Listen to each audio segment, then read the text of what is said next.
सबगोटा के बहुत बहुत स्वागत। शिक्षक दिवस के बहुत रास शुभकामना। अपना सब मैथिली अनुरागी छी और तैं अखन एहिठाम हम सब जुड़ल छी। एहिमे आइ अपना सब सुनब, हम सब सखी सब सुनब जे मैथिली अनुरागी सब जे छी की प्राथमिक शिक्षा में मैथिली की छै, जे एहि संगे संगे बहुत रंग के इहो बात सब पसरल छै ई जे हैत कि हम सब सिर्फ बाजै छी या हम सब अपन बाल बच्चा के ओहिमे ठीके पढ़ायब। ई प्राथमिक शिक्षा में मैथिली लागू भेलासँ की हमरा सबके फायदा भऽ सकैया, एहि सब बात कियाकि हम सब एकदम पॉजिटिव छी सब सखी बहिन पा। हर ओ दिशा हर ओहि दशा में चलऽ के लेल जे एकटा प्रारूप तैयार हुए, संगठित हुए।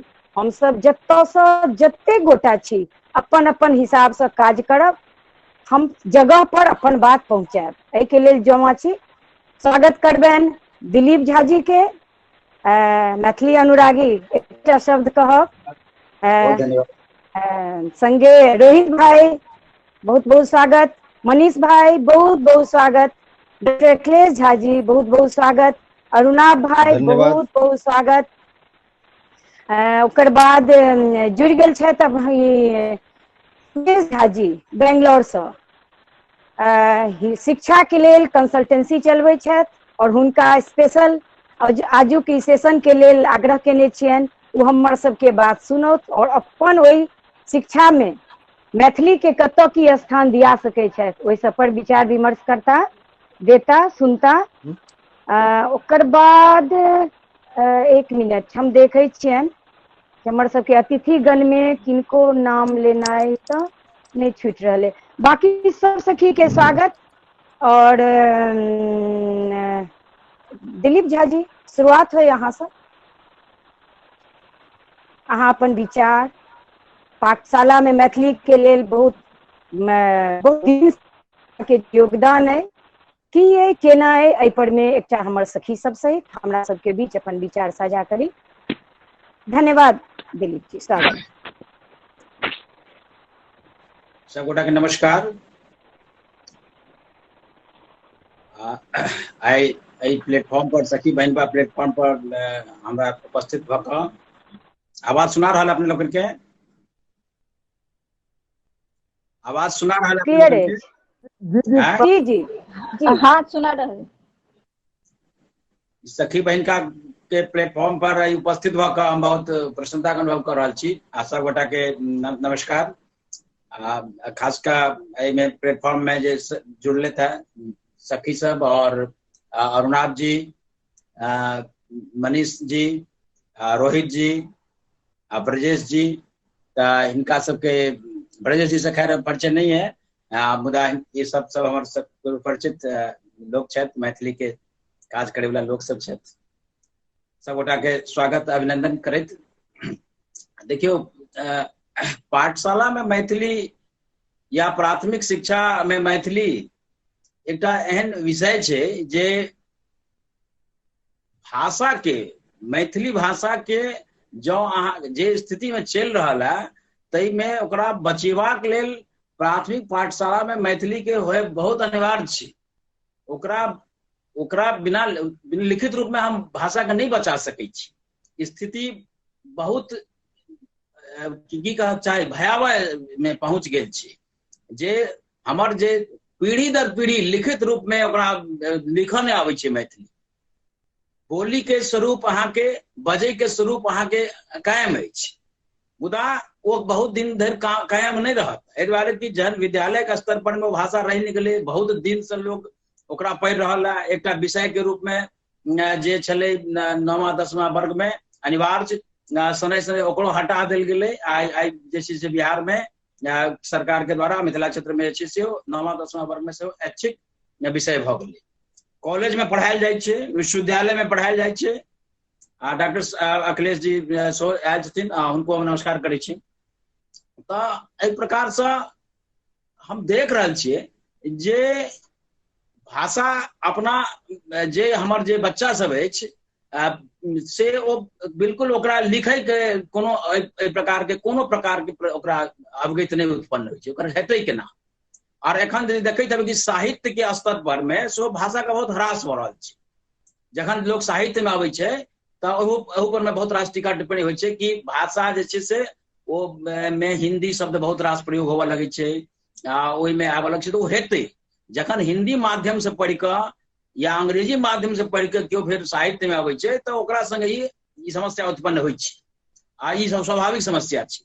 तो ओहि के एकमात्र विकल्प छै कि हमरा सबके जे बच्चा सब है तकरा शिक्षा के माध्यम खास कर प्राथमिक पाठशाला में 5वीं वर्ग तक जे ओकरा लागू कयल जेबाक चाही। आब हमरा सबके एहिमे कोनो किंतु परंतु वाला बात नहीं रहे के चाही, क्योंकि नवका शिक्षा नीति में सेहो स्पष्ट कयल गेलै है जे कि प्राथमिक पाठशाला में 5वीं वर्ग तक शिक्षा के माध्यम में हम राखब। तब हमरा सबके जे केओ मैथिली के भाषा के बचावे की जिनका मन में अनुराग छै, जिनका मन में उत्कंठा छै, उनका सबके एक बिंदु पर में सहमत भ जेबाक चाही जे सरकार जे अखन निर्णय लेलक है भारत के सरकार जे मातृभाषा, वो तो मातृभाषा 8म अनुसूची के भाषा के नहीं कहलकै है। मातृभाषा मतलब जे छोट छोट बोली सब छै जे विलुप्त होय के कगार पर छै, आदिवासी भाषा सब छै, वही भाषा सब सबके लेल कहल गया कि छोट कनिको संख्या छै तो ओकरा ओहि भाषा में पढ़ायल जेबाक चाही। तो आब ई स्थिति मैथिली के साथ से छै ने, मैथिली बजे वाला तो करोड़ों में लोग छै, ओकरा संगे ई कोनो समस्या नहीं छै। और एकटा हमरा संगे बहुत एकटा कहक चाही कि सकारात्मक और धनात्मक बिंदु ई अछि कि मिथिला के नगरीकरण बहुत कम भेल छै, मिथिला में नगर नहीं छै, नहीं के बराबर। तकर परिणाम ई छै जे गाम में भाषा अहाँ के सुरक्षित अछि। गाम में जे केओ भले केओ तर्क कुतर्क सब दऽ सकैत छथि, मुदा जखन अहाँ गाँव के यात्रा करब, गाँव में जायब, टोल टोल में जायब तो अपन भाषा कतौ असुरक्षित नहीं है, सब वो भाषा के प्रयोग। ओकर कारण छै कि नगर के प्रवेश कम भेलै ताहि लऽ कऽ। हाँ, नगर से जे लोकनि जाइ छथि गाँव में तऽ वो सब कनी दिन तक भऽ सकैया कि देखा देखी प्रयोग करै छथि, लेकिन ओहो सब बाद में फिर वह लाइन पर आबि जाइ छथि। तैं भाषा जे बजै के जे स्वरूप छै से बिल्कुल कायम अछि। आब प्रश्न ई छै जे हम सब एकरा केना लागू हुए, लागू भऽ किया नहीं रहल है। ई जे संभावना छै जे एकरा कोन रूप में हम सब लागू करी, एकरा केना कर लऽ चली। आई संघर्ष बहुत पहले से चल रहा छै। डॉक्टर जयकांत मिश्र बहुत एहि पर में संघर्ष केलखिन। एक हाई कोर्ट में एक पक्ष में निर्णय छै, सरकार सब बात से अवगत छै बिहार के। ई नहीं छै कि कोनो ओकरा पढ़ाबै के छै, बुझाबै के छै, ई सब कोनो समस्या नहीं छै। समस्या ई छै कि ओ मैथिली के बिहार के सरकार लागू नहीं करऽ चाहै छै, से एकटा नियोजित बात छै। नियोजित बात छै तऽ ओहिमे राजनीति छै, तो राजनीति के केना तोड़ल जाए। राजनीति के तोड़नाइ आसान गप तऽ छै ने। वो बिहार के सरकार मैथिली भाषा के एही द्वारा मात्र ओकरा और कोनो पूर्वाग्रह नहीं छै। पूर्वाग्रह एकेटा छै कि जो एहि क्षेत्र में मैथिली भाषा के पढ़ाई हम लागू कऽ दै छियै तऽ एक प्रकार से एकरा राजनीतिक जे छै से एकटा मान्यता भऽ जेतै। और आबै वाला समय में जे मिथिला राज्य के या एहि प्रकार से अलग स्टेट के मांग छै तै रूप में एकरा अथी कऽ लेत। और एहि बिंदु पर आबि कऽ सरकार जे छै से मैथिली के संगे पक्षपात कऽ रहल छै। हालांकि वो राजनीतिक मुद्दा छै, एकटा अलग विषय छै मिथिला राज्य के बात। लेकिन मिथिला राज्य कहिया बनतै, जहिया बनतै, एकर कोनो हमरा सबके बारे में तऽ नहीं अथी अछि। ये ओकर आंदोलन चलि रहल छै। मुदा जँ भाषे नहीं रहतै तऽ फिर राज्य बनि कऽ की हेतै। ताहि दुआरे जहिया कहियो राज्य बनै नहीं बनै, अखन वर्तमान में मैथिली के बचावे के लेल हमरा सबके प्राथमिक पाठशाला में लागू करे के लेल या ये चीज करक चाही, लिखित रूप में ओकरा बचेबाक लेल। एही परिप्रेक्ष्य में हम सब कते दिन से बात को उठबैत रहलहुँ। लगातार जे मधुबनी में मैथिली साहित्यिक सांस्कृतिक समिति जहिया से बनल तऽ साल में 1-8टा सेमिनार या एहि प्रकार से हम सब करैत रहलहुँ। 2 साल से एकरा हम सब सघन रूप से चला रहल छी। एहिमे बहुत रास संस्था के हम सब मिला कर एकटा संघर्ष समिति सेहो बनल अछि। एहिमे बहुत ठाम के लोग, समस्तीपुर के, सहरसा के, दरभंगा के, मधुबनी के बहुत रास लोग सब एहिमे जुड़ल। हम सब एहि पर किछु आंदोलनो पिछला साल किछु आंदोलनो सब भेला, आंदोलनो हम सब करी गेलहुँ हैं, जनप्रतिनिधियों सब में भाग लेला है। मुदा एहिमे जाबे तक आम लोग गांव सबसे आवाज नहीं देते ताबे तक अहाँ के सरकार चेतना संपन्न नहीं है आ वो बात के नहीं सुनत। ताहि लेल एकर इएह छै सब गोटा मिलकर जे सरकार तक ई आवाज के पहुंचाबी जे ई लगे जे ई लोकक आवाज छै, एकरा लागू करबाक छै। एहि दुआरे कि जाबे तक जाहिठाम राजनीति आबि जाइ छै जाहिठाम, ताहिठाम जनते के आवाज सुनल जाइ छै, अन्यथा दोसर विकल्प नहीं छै। और एही बिंदु के लऽ कऽ हम सब चलि रहल छी। और जतेक लोग जते समान समय में जुड़लथि है, सबसे हम ई अपील करबनि जे सब गोटा जे छै से एहि बिंदु पर में एकमत होई और एकरा आगू लऽ कऽ चली। एहिमे कोनो प्रकार के जे छै से एहिमे किंतु परंतु नहीं रहक चाही। आ जँ सब आदमी हम सब एकजुट हो जाए, मैथिली काज करे वाला लोगक कमी नहीं छै, लाखों के संख्या में लोग मैथिली के लिए काज कर रहा है विभिन्न फ्रंट पर, भाषा के पर काज कर रहा, साहित्य पर काज कर रहा, कला संस्कृति में काज कर रहा, सामाजिक क्षेत्र में काज कर रहा। कतेक संस्था है, हजारों संस्था है। सब आदमी यदि हम सब ठानि ली, जतबे लोग भाषा के नाम पर, संस्कृति के नाम पर, भाषा के नाम पर काज कर रहा छी, सरकार के झुकऽ पड़तै आ सरकार हमर बात माने। हम अखन एतबे बात कहै छी, आगू जे बात हेतै तऽ धन्यवाद।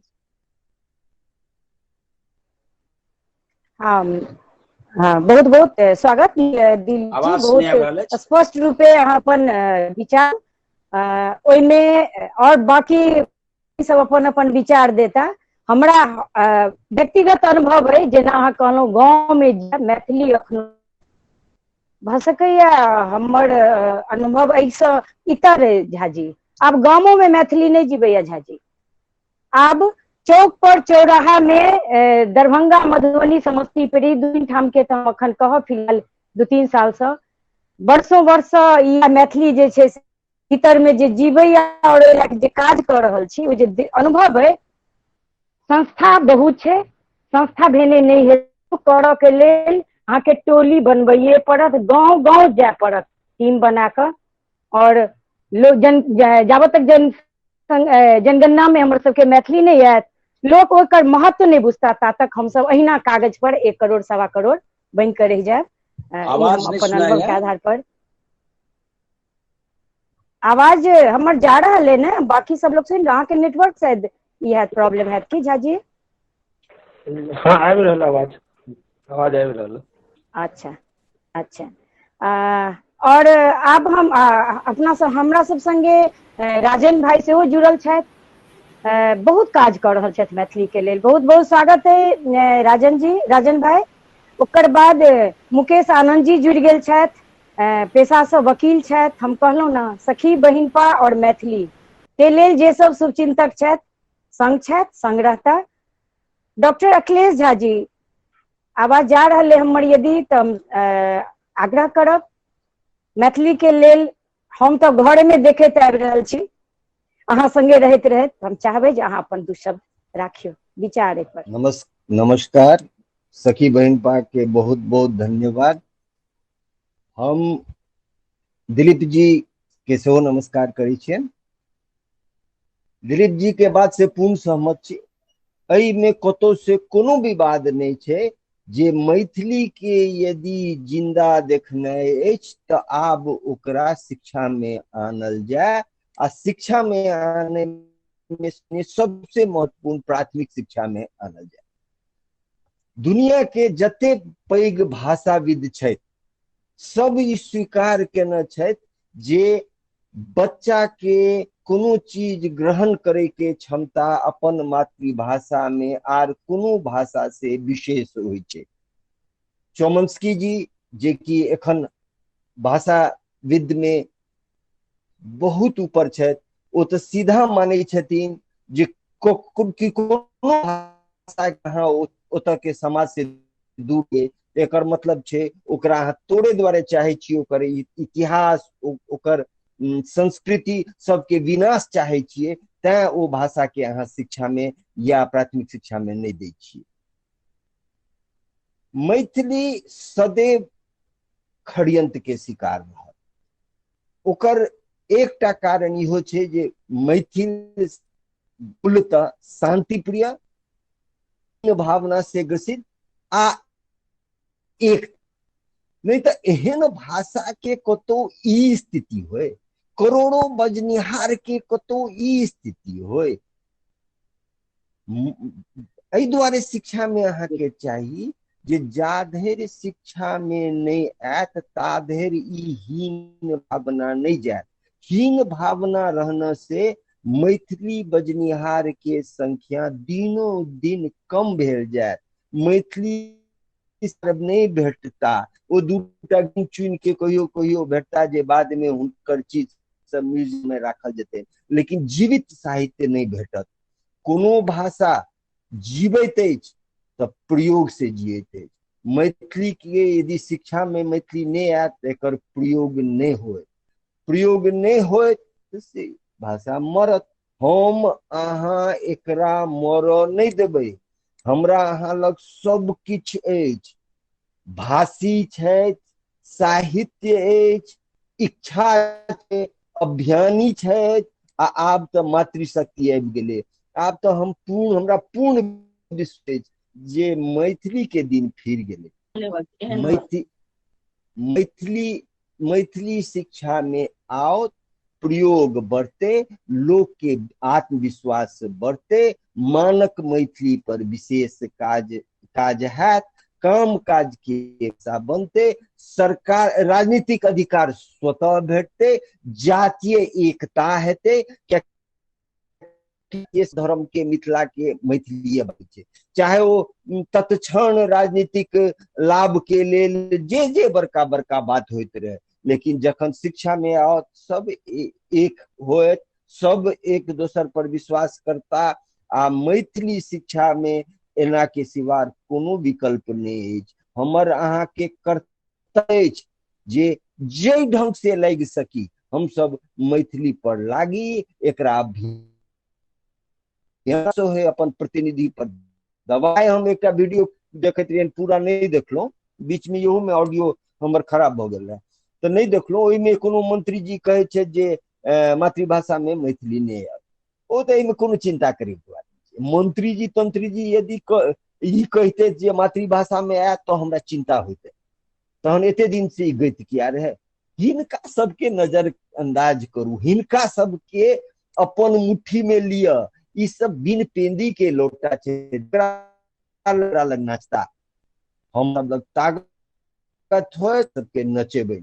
हम एतबी कहे छी, मैथिली में शिक्षा के कोनो विकल्प नहीं छे। कोनो विद्वान क्यों यदि बैसता आ एहि पर तर्क करता तो बुझ गेला भी विवाद के विषय नहीं छिए। 1957 से यूनाइटेड नेशन ई बात पर बेर बेर कह रहा है जे मातृभाषा जे भाषा समृद्ध है, जो साहित्य है, मातृभाषा में शिक्षा दियो तो अहाँ के साक्षरता के स्तर बढ़त, अहाँ के वतन के तरफ अभी रुचि बढ़त, गणित के तरफ अभिरुचि बढ़त, साहित्य के तरफ अभिरुचि बढ़त।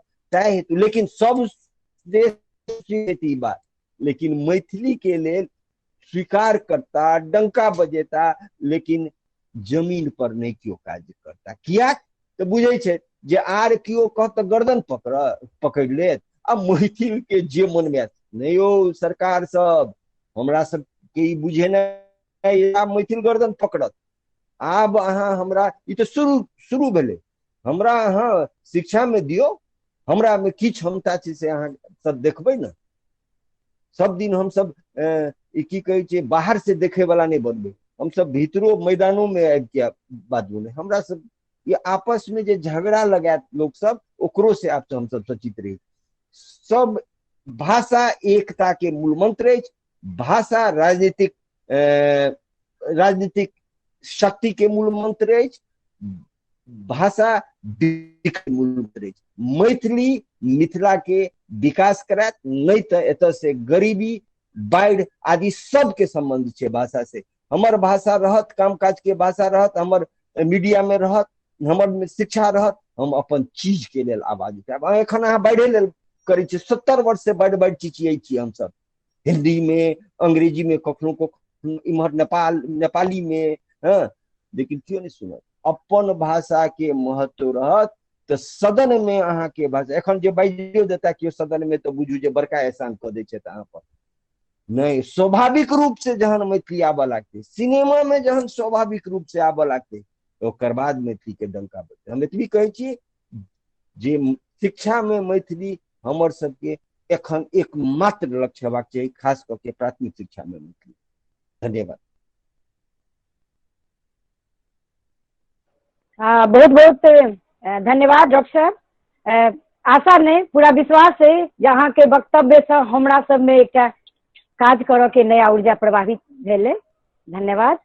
और अपना हमरा सब के बीच में आदरणीय डॉक्टर अशोक मेहता सर जुड़ गेल छथि। हुनका कहबनि अपन दू शब्द हमरा सब के बीच में राखैत हमरा सब के मार्गदर्शन करैत। हार्दिक स्वागत अशोक सर।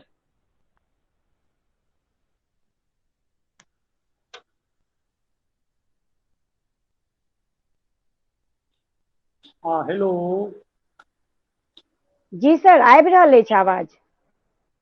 आवाज आबि रहल अछि? जी जी स्वागत सर आबि रहल अछि। नमस्कार सबके धन्यवाद। थोड़ेक विलम्ब भेल, हमरा तऽ अपनो भरोस नहीं रहे जे हम अहाँ सबक संग आबि सकब। आरती जी से हम क्षमा मांगने रहियनि, कार्यालय किछु व्यवस्था, तथापि वही में से किछु समय निकालि कऽ बड़ सुंदर आइ शिक्षक दिवस के अवसर पर सब गोटे के सबसे पहिने तो हम अपन शिक्षक जे रहला है प्राथमिक से लऽ कऽ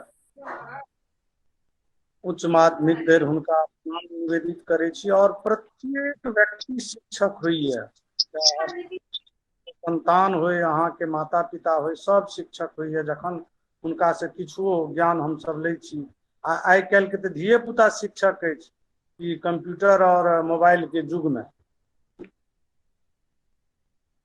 एहन स्थिति में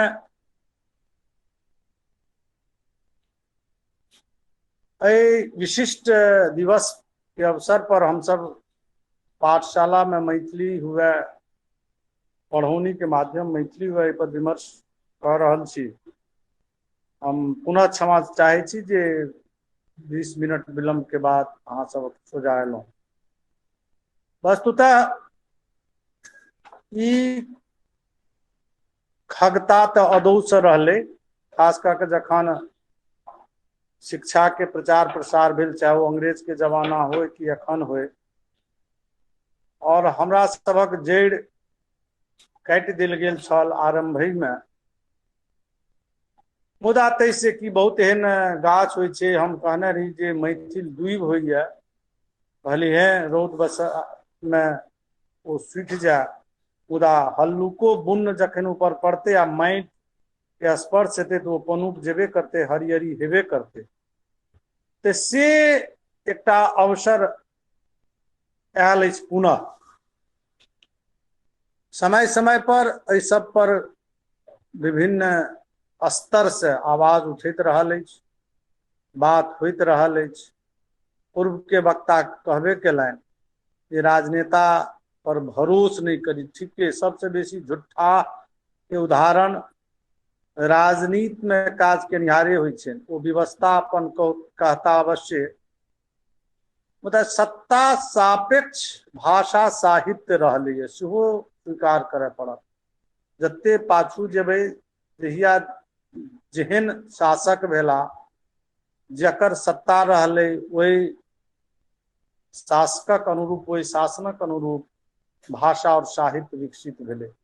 हमरा सबक दुर्भाग्य रहल अछि, कही जे मैथिलक सेहो होइ छै दुर्भाग्य, जे जहिया कहियो एहन शासक भेला जे मैथिल रहैत, खाँटी मैथिल रहैत, मिथिलाक सपूत कहबैत रहैत, मुदा अवसर एलनि तऽ ई बिसरि गेला ओ, और क्षुद्र राजनीति स्वार्थ कारणे आन भाषा के प्रश्रय भेटलै, मैथिली पछुआइत रहली।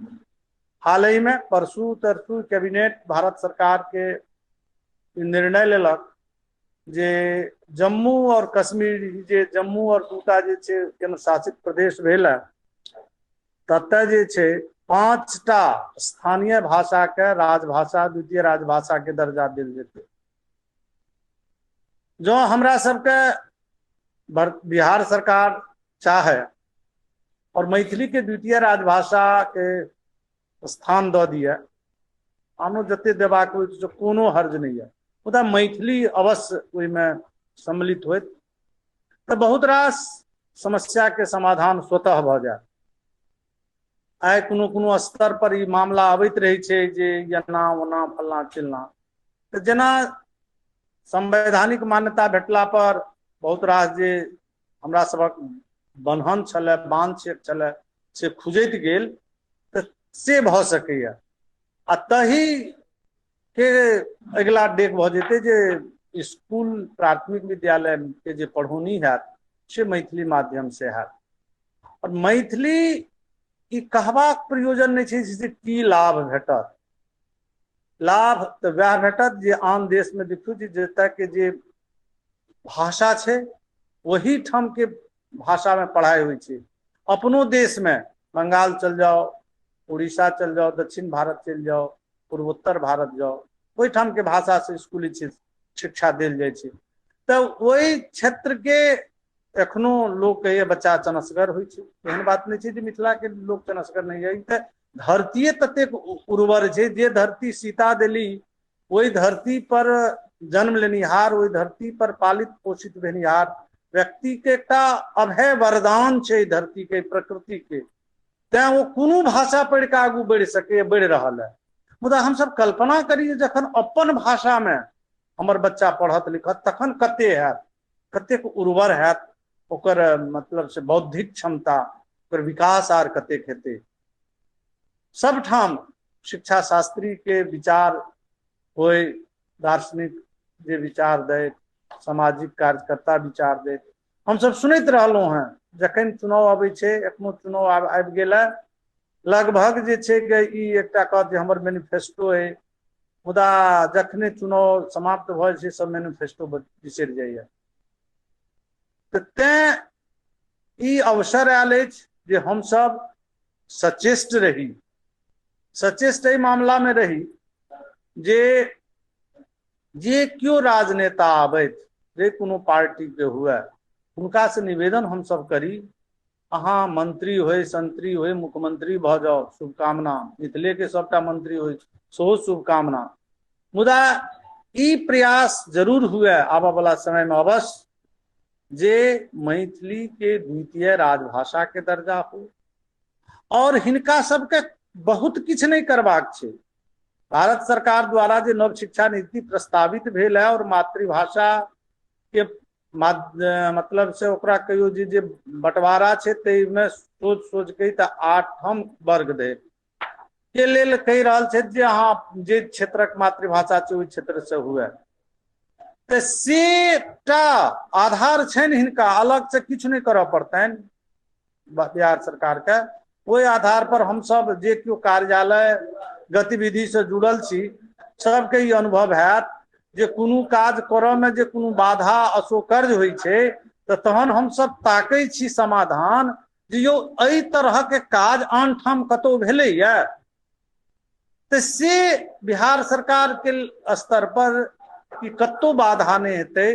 कियाक तऽ देखियौ पड़ोसी राज्य झारखंड दऽ देलकै, हमर जे सहोदर नेपाल है से मैथिली के मान्यता दऽ रहल छै, देने छै। तऽ ई सब एकटा उदाहरण छै। तहन छै इच्छा शक्ति के। मिथिला आ मैथिली आ मैथिल, एहि 3 शब्द के व्यापकता जे छै तकरा सबके ग्रहण करी। मैथिल शब्द ई सर्वव्याप्त हुए, जे क्यों व्यक्ति अपना लग समेट के कहै छथिन जे हम फलना मैथिल, हम मैथिल ई मैथिल ओ, से अहाँ एहि बात के अपनो क्षेत्र से आन ठाम जा दियौ, हुनको प्रेरित करबाक अछि। अन्यथा सब जे हमरा सब प्रयास करब ओहि में कोनो न कोनो अपन स्तर से, भैयारी स्तर से बाधा अबैत रहत। तऽ आवश्यक अछि जे हमसब, आ ठीके कहलनि जे ई सीता के धरती छी और कोई प्रतीक के रूप में एखन कहै छै ने, यात्री कहने छथि नव तुरिये आबो आगाँ, आब मातृशक्ति सेहो आगाँ आबि रहली है, आबि गेली अछि, आबि रहली है नहीं, हम पहिलुकवा वाक्य के वापस लै छी, आबि गेली अछि। तऽ अवश्य आब चारू दिस से समिधा जुटि रहलै है। तऽ ई यज्ञ के अग्नि प्रज्वलित हेबेटा करते। आ हम सब आश्वस्त रही जे मैथिली नहीं मरती। आइ जहिया नहियो पढ़ौनी होइत रहे तही काल में ज्योतिषीश्वर विद्यापति भेल छथि, जहिया पुरस्कार नहीं भेटैत रहे तहिए जे छै गे ललित राज कमल भेल छथि। तऽ तें जे ई सुदीर्घ परंपरा जतबा पाछू अइ ओहि परंपरा के हम सब जोड़ि देबै, 2 से 4 से गुना कऽ देबै आ ततेक आगू धरि चलैत रहतै। और हम पूर्ण आश्वस्त छी जे निश्चित रूप से आबऽ वाला समय में मिथिला के बच्चा जे भौगोलिक परिधि है अपन पढ़ौनी मैथिली भाषा से करत, मैथिली में ओकरा किताब रहते। आ तै से आगू हम तो अपने माध्यमिक स्तर से मैथिली पढ़ने छी, तें ओकर तीत मीठ के बुझे छी और मैथिली के प्रसादात आइ एतय छी और अहाँ सबक सोझा सोझी छी। जँ नहीं पढ़ने रहितौं तऽ संभव छल एक दोसर से परिचय पात नहीं होइत, एक दोसरक सोझा एहि तरह गप नहीं करतौं। तें अहिना दुनिया सबके रहते और मैथिली के पताका आरो और वो दिन दूर नहीं रहते जे सब क्यों कहत जय मिथिला, जय मैथिली, जय मैथिल। धन्यवाद। हाँ सर, बहुत नीक लागले, बहुत नीक सँ सब बिंदु पर में अपने विचार देलिए। जरूर हम सब अनुग्रहित भेलिए और ओकरा अनुसरण करबै।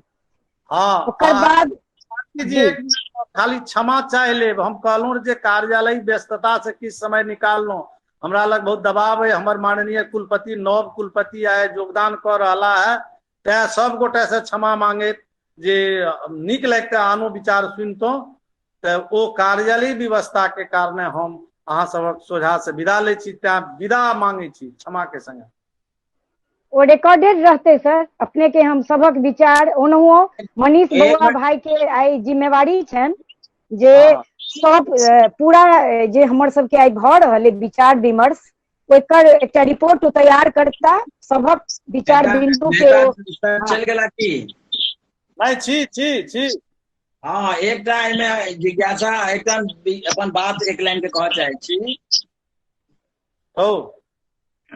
जे हमरा सबके मैथिली विकर में तऽ बात सब जे कहलिए अपने से तार्किके सबटा बात कहलिए। एहिमे एखन तक जे मिथिला क्षेत्र शिक्षा के क्षेत्र में पिछड़ल है, खासकर साक्षरता के क्षेत्र में एखनो हम 100% प्राप्त नहीं कऽ सकलहुँ हैं। ओहिमे कतौ न कतौ से मातृभाषा के माध्यम से पढ़ाई नहीं भेल तै हम पाछू छी। हाँ हाँ हाँ, एकदम एकदम एकदम तै हम पाछू छी। और जे पढ़ल लिखल परिवार रहे, संस्कृत पढ़निहार, वो सब आगू बढ़ला, जन सामान्य ओकरा मातृभाषा एकेटा भाषा आबैत रहे, तै एखन धरि ओ पाछू रहे। एहि बात के समाज में हमरा कन्वे करबाक जे हम नहीं कऽ पाबि रहल छी पूर्ण रूप से, इएह कहबाक छै। हम प्रकारांतर से दिलीप जी यह बात कहलूँ जे एखन एहि धरती के पुण्य प्रतापे हम सब आगू बढ़ि रहल छी। आ जो हम मातृभाषा से हमर धिया पुता नेना भुटका पढ़त तो जते हम छी देश पर ऐसे बहुत आगू चल जाब। हमर जे बच्चा पढ़ के आगू आयत, हम अपनो उदाहरण दिलहुँ जे आइ हम अहाँ के सोझा भऽ के गप कऽ रहल छी से एही दुआरे जे तहिया मैट्रिक से छलै मैथिली के पढ़ौनी, तऽ ओ पढ़ैत पढ़ैत आइ एतऽ धरि आयल छी। तऽ से निश्चित निर्विवाद छै, एहिमे कतौ दुविधा में कोनो संशय नहीं छै, निश्चित रूप से। बहुत बहुत नीक लागल। बहुत धन्यवाद सर, बहुत धन्यवाद, बहुत बहुत धन्यवाद। और एकर बाद बहुत वक्ता सब छथि अपन सबके बीच में। रोहित भाई छथि, राजन भाई छथि, मुकेश जी छथि, ब्रजेश जी छथि। भाई अहाँ सुनि रहल छी हमर आवाज? जी जी सुनि रहल छी। हाँ, अरुणा भाई अखन सब गोटा ओना तऽ सखिए सब के पते छनि, तथापि जे गोटा के नहीं पता छनि हम बताबी कि अखन हम सखी बहिनपा सब 3 महीना के शिक्षण लऽ रहल छी, मैथिली के शिक्षण। और हमर सबके कोर्स डायरेक्टर के रूप में अरुणाभ जी छथि। और बहुत नीक सँ आई 1 महीना लगभग शुरू भेला नहीं भेले, बहुत नीक सँ हमर सबके जे एकटा मैथिली के लेल अभियान है वो एकटा संग संग रह कऽ हम सब काज कर रहल छी। बहुत बहुत स्वागत अरुणाभ भाई, अपने आबि कऽ 2 शब्द मैथिली में शिक्षा के लेल अहाँ के की विचार है ओ अहाँ बाँटी हमरा सबके बीच। स्वागत। जी बहुत आभार आरती दीदी। एहिठमा उपस्थित मेहता सर चल गेला हन, तैयो तथापि जे छै से आदरणीय मेहता सर ने एखन तऽ देखाल पड़ि रहल छथि। आदरणीय दिलीप भाईजी, डॉक्टर साहब अखिलेश जी और हमर मित्र रोहित यादव जी, सब गोटे, मनीष झा बउआ भाई, मुकेश आनंद जी और जतेक एहिमे जुड़ल छी सब गोटे के नमस्कार करैत दू तीन बिंदु पर बड़ा स्पष्ट गप कहब। संजोग छै जे राष्ट्रीय शिक्षा नीति 2020 के कोनो ने कोनो रूप में से सोझा रहबाक के एकटा अवसर भेटल और से हम बुझे छियै जे हम जतबाटा गप ओहिमे जे रिव्यू कमिटी बनले एलिमेंट्री एजुकेशन में मैथिली के लऽ कऽ, एलिमेंट्री एजुकेशन के लऽ कऽ, मैथिली तो आब क्रियान्वयन समिति डिसाइड करते, तो एहिमे जे जतबा गप हमरा कहबाक छलै ओ सबटा गप जे हम कहलिए तो बस हम सब अहाँ सब गोटे के एम्बेसडर के रूप में कहलिए, एकटा अहाँ सब गोटे के जे सझिया मैसेज होय छै ओतबाटा गप हम गवर्नमेंट लग कहलिए। तकरा बाद एखन भारत सरकार जे मल्टीलिंगुअल एजुकेशन पॉलिसी देलकै या ताहि पर जहन गंभीरता पूर्वक ओकरा जहन हम सब पढ़ब तऽ ओकर पहिले पंक्ति में कहै छै जे it will be understood that young children learn and grasp non-tribal concept more quickly in their home language, mother tongue. Home language is usually as the same language as the mother tongue or that which is spoken by local communities. E concept पहिल line छियै ओकर multilingual education policy के। रहले गप जे आब अपना सब प्राथमिक शिक्षा नहीं कही, एकरा आरंभिक शिक्षा कहियो, क्या तो कक्षा 1 से 5 वाला तो अब कंसेप्ट नहीं है, 1 से 8 8वां क्लास धरि के शिक्षा का एलिमेंट्री एजुकेशन मोटा तौर पर कहल जाय छै। दिलीप भाईजी बड़ा स्पष्ट ढंग से एक एकटा बिंदु के स्पष्ट केलनि, मेहता सर सेहो कहलनि। एहिठमन आब जे अपना सब लग जे मोटा तौर पर जे कनिक जे समस्या सब छै तो ओ समस्या सब रहबे करते। समस्या जखन रहते तखने ओकर डायग्नोस कऽ के ओकर एरिया के सॉल्यूशन करबा दिस अपना सबके बढ़बाक आवश्यकता से छै। आब एले जे हमरा सबके आगाँ की करबाक छै, तो देखियो से बड़ा कहैत कष्ट होइए और से एहि दुआरे कष्ट होइए जे जखन सीबीएसई बोर्ड में मैथिली के इम्प्लीमेंटेशन के लिए कमिटी बनले तो सीबीएसई बोर्ड में चलो ओहि कमिटी में ओ सबटा लागू भ गेलै, बोर्ड मान्यतो दऽ देलकै, लेकिन जीरो रजिस्ट्रेशन 1920 जे बैच छै सीबीएसई के ताहिमे मैथिली के एखनो छै, कोनो स्कूल पढ़बऽ के लेल तैयार नहीं छै, ककरो किछु समस्या छै, ककरो किछु और प्रॉब्लम ओ कहि दैया। तो एतऽ मेन बात छै जे अपना सबके लोकल जे स्थानीय जे जन जागरूकता छै, दिलीप भाई ई चीज के दिस इशारा केलखिन रहे और जे अखिलेश बाबू सेहो कहलखिन, तो ई गप से हमर पूर्ण सहमति है जे लोकल लेवल पर अहाँ के जाकर लोक के कन्विंस क के एकटा हीनता बोध जे भाषा के लऽ कऽ भऽ गेल छै तकरा दूर करऽ के छै। और दोसर गप जे आब ई जे मने लोक सब सामान्यतया कहि दै छथिन आन भाषा भाषी सेहो जे मैथिली बाभनक भाषा थिकै, ई गप एकदम अराजक गप छै, एकरा सिरा से खारिज कर देबाक चाही, एकर कोनो आधार नहीं छै। ई सब वर्ग के भाषा छियै, सब जाति के भाषा छियै, मिथिला में रहै वाला सब धर्म के भाषा थिकै। तै लऽ कऽ अपना सबके एहि मुद्दा पर बिल्कुल स्पष्ट रहऽ के छै जे मैथिली के संबंध मिथिला के सब जाति, सब धर्म, सब लिंग, सब नस्ल, ओतुका सब ट्राइब, ओतुका जे मतलब अनुसूचित जनजाति तक छथिन, सबके ई भाषा थिकै और ई बात प्रमाणित छै।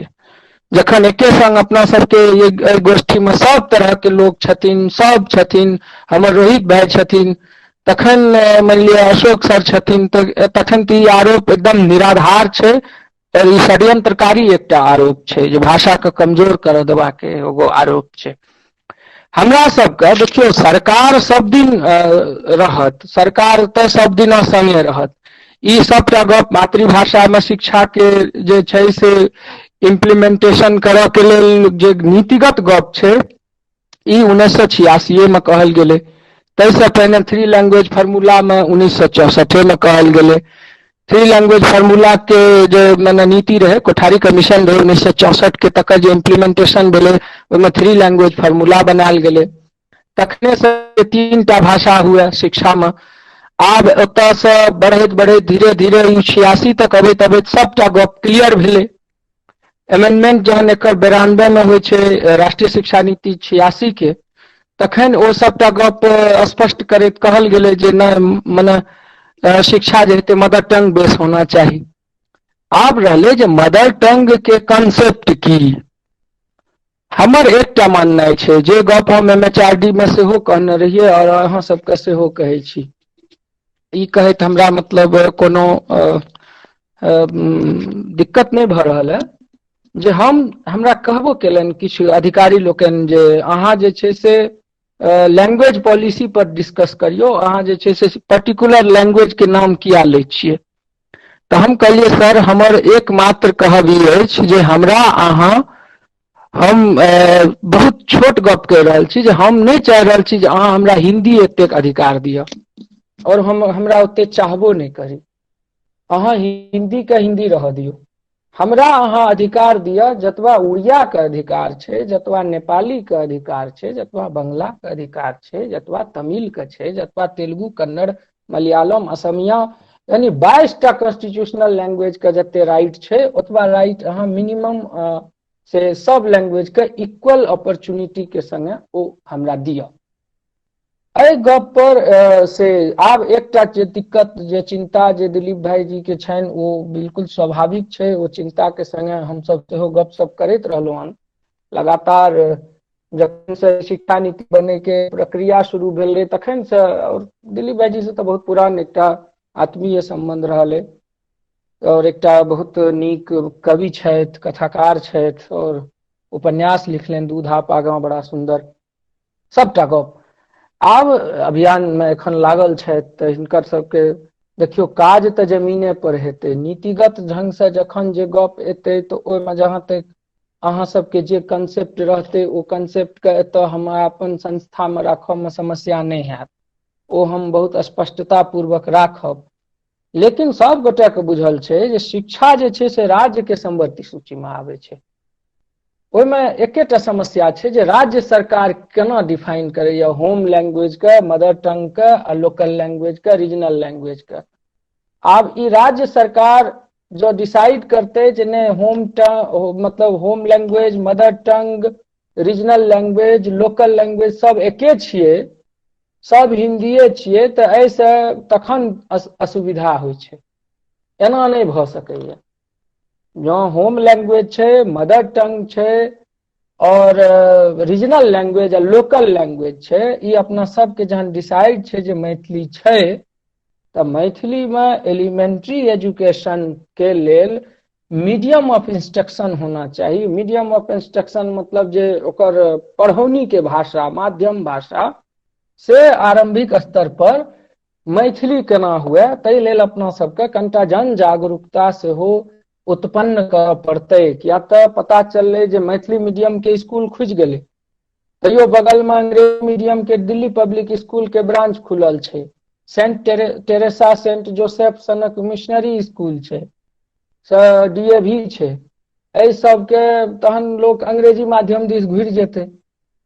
अपना सबके एहि पर कॉन्शस रहे के छै जे सबटा सरकारी जतबा मिथिला भाषी माने मिथिला क्षेत्रांतर्गत जतबा जिला छै, ताहि जिला में जतबा सरकारी, जतबा प्राइवेट, जतबा मतलब ट्रस्ट के स्कूल, जतबा चैरिटेबल स्कूल, जतबा मतलब मल्टी चैनल स्कूल, जेना मल्टी चैनल के माने भेल जे आब एकटा DPS जे छै से दरभंगो में छै, वएह DPS सहरसो में छै, वएह DPS अलग अलग भागलपुर में छै। तऽ मल्टी चैनल जतेक स्कूल छै से जतेक से जे एनजीओ के स्कूल रन कर रहल छै से जतबा अदर चैनल में जेना मतलब कि चेन के सिस्टम के जतेक तरहक स्कूल छै या प्राइवेट स्कूल छै, सब स्कूल में से मातृभाषा जखन 8वीं तक के जे शिक्षा आरंभिक शिक्षा जे हुए से ओकर मीडियम ऑफ इंस्ट्रक्शन मैथिली हुए। एहि दिस अपना सब गोटे के कनेक जन जागरूकता से हो फैलाबऽ पड़तै। किछु मॉडल स्कूल के सेहो चिन्हित करऽ पड़तै जे कोन मॉडल लेबै, क्या तऽ एहन नहि होइ जे अच्छा दोसर एकटा और गप रहलै गप जे ई कोन बोर्ड में लागू हेतै, कोन बोर्ड के स्कूल से। तऽ जेना अहाँ एखन कहै छियै तऽ ई मोटा मोटी जखन अहाँके मदर टंग बेस्ड जे मीडियम ऑफ इंस्ट्रक्शन होइए, मैथिली बेस्ड जखने अहाँके स्कूल हैत तऽ ओ स्पष्ट छै जे ओ स्टेट गवर्नमेंट रन कैल स्कूल हेतै। लेकिन अपना सबके कने साकांक्ष रहि कऽ जतबा इलाका में जतबा जे जते जिला छै ओकर इलाका में जते स्कूल छै, ओ चाहे सीबीएसई बोर्ड के होइन, आईसीएसई बोर्ड के होइन वा आन कोनो बोर्ड के होइन, बिहार बोर्ड के होइन, एतऽ तक प्रयास करऽ के छै जे बिहार माध्यमिक जे संस्कृत शिक्षा बोर्ड छै तकर स्कूल होइन, सबहक जे माध्यम भाषा हुए 8वीं कक्षा तक के, या मदरसा होय, सबके 8वीं कक्षा तक के जे स्कूल हेतै ओ अपने के ओकर एकटा प्रारूप तैयार कऽ कऽ गंभीरता पूर्वक सब गोटे जखन ओहिमे लागबै तऽ परिणाम बहुत सकारात्मक होबऽ वाला छै, ई हम विश्वास दै छी।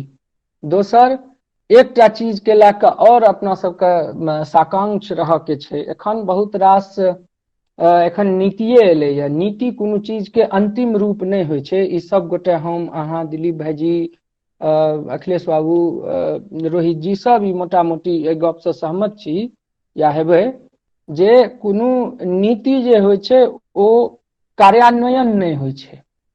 आब जखन कार्यान्वयन लेल एकटा राष्ट्रीय पाठ्यचर्या बनतै, नेशनल कैरिकुलम फ्रेमवर्क 2021 में तैयार हेतै ओ एनसीईआरटी द्वारा, तऽ ओहिमे दरअसल में छै जे भाषा के कोन मीडियम के कोन ठमा केना पढ़ायल जाय। तऽ ओ कैरिकुलम फ्रेमवर्क के ध्यान में राखैत किछु मेल करल जाय, गवर्नमेंट के किछु ग्रुप मेल करल जाय, गवर्नमेंट के ऊपर में किछु संस्था सब मेल करैत, किछु जे छै से हम सब संस्था के कही जे भाई अहाँ एना एना करियौ। एहि सब के एकटा साझा उपक्रम बना कऽ व्यवस्थित तरीका से दिलीप भाईजी किछु कहि रहल छियै कि फेर आवाज गायब भऽ गेलै, फेर फोन आबि गेलै। दिलीप भाईजी किछु कहि रहल छियै? ओ नेटवर्क हुनका डिस्टर्ब भऽ गेलनि तथापि। तऽ एहि सब रूप पर ध्यान राखैत कोनो एकटा जतऽ सब गप अपना सब बुझिए रहल छी जे कोनो तरहसँ मातृभाषा में शिक्षा देला के की सब ओहिपर चिन्तक सब की कहलखिन हेँ ओहिपर नहि जायब, किया तऽ समुच्चा दुनिया के जे आधुनिक चिंतन छै ओ एहि बात पर सहमत छै जे प्राथमिक शिक्षा आरंभिक शिक्षा जे देल जाय ओ ओकर अपन होम लैंग्वेज में, मदर टंग। रविंद्रनाथ टैगोर कहै छथिन जे बच्चा के लेल जे मातृभाषा छै से माय के लेल ओकर दूधक समान छै। तऽ गांधियो के एहने तरह के कहब छै नई तालीम में ओ कहने छथिन। बहुत रास चिंतक सब, चॉम्स्की के नाम लेलखिन अखिलेश बाबू, तऽ नोम चॉम्स्की बहुत ठाम ई गप कहने छथिन जे बच्चा के दिमाग में एकटा ओकर अपन मातृभाषा में ग्रामर बनल रहे छै, ओहिमे शिक्षा। आ दिलीप जी बहुत नीक गप एकटा कहि देलखिन जे कहलखिन जे सब गप के कहैत एकटा बहुत सुंदर बात ओ कहलखिन जे जहन हमसब 100% जे शिक्षा के जे रेशियो छै ओ ओहिमे एहि दुआरे पछड़ल छी जे हमरा सबके मातृभाषा में शिक्षा नहि भेटैया। ई एकदम मानल गप छै। हालांकि एहिमे हम की कही जे हमरा व्यक्तिगत रूप से मैथिली में हमरा कहियो कोनो शिक्षा के मौका नहीं भेटल है कहियो कोनो कक्षा में। तो ई सबटा पहलू पर गंभीरता पूर्वक विचार करैत हम सब ई मुद्दा के एकरा एकटा जन चिंतन बनाबी, एकरा जनता के बीच में ल जाए, जनता के एहि रूप में जागरूक करी। मिथिला के जे जनता छै, मैथिली भाषी जे हमर सबक भाई बहिन सब छथिन, हुनका सबके एकटा साझा रूप से मानसिक रूप से तैयार करी जे भाई मातृभाषा में सीखियो, तखने अहाँ आनो भाषा बढ़िया से सीख सकै छी। धन्यवाद। और अर्णव जी भाईजी हम किछ बाजल चाहब। एकटा जिज्ञासा अछि हमरा भाईजी। ई एखन जे आवाज गायब भए गेल दिलीप भाईजी।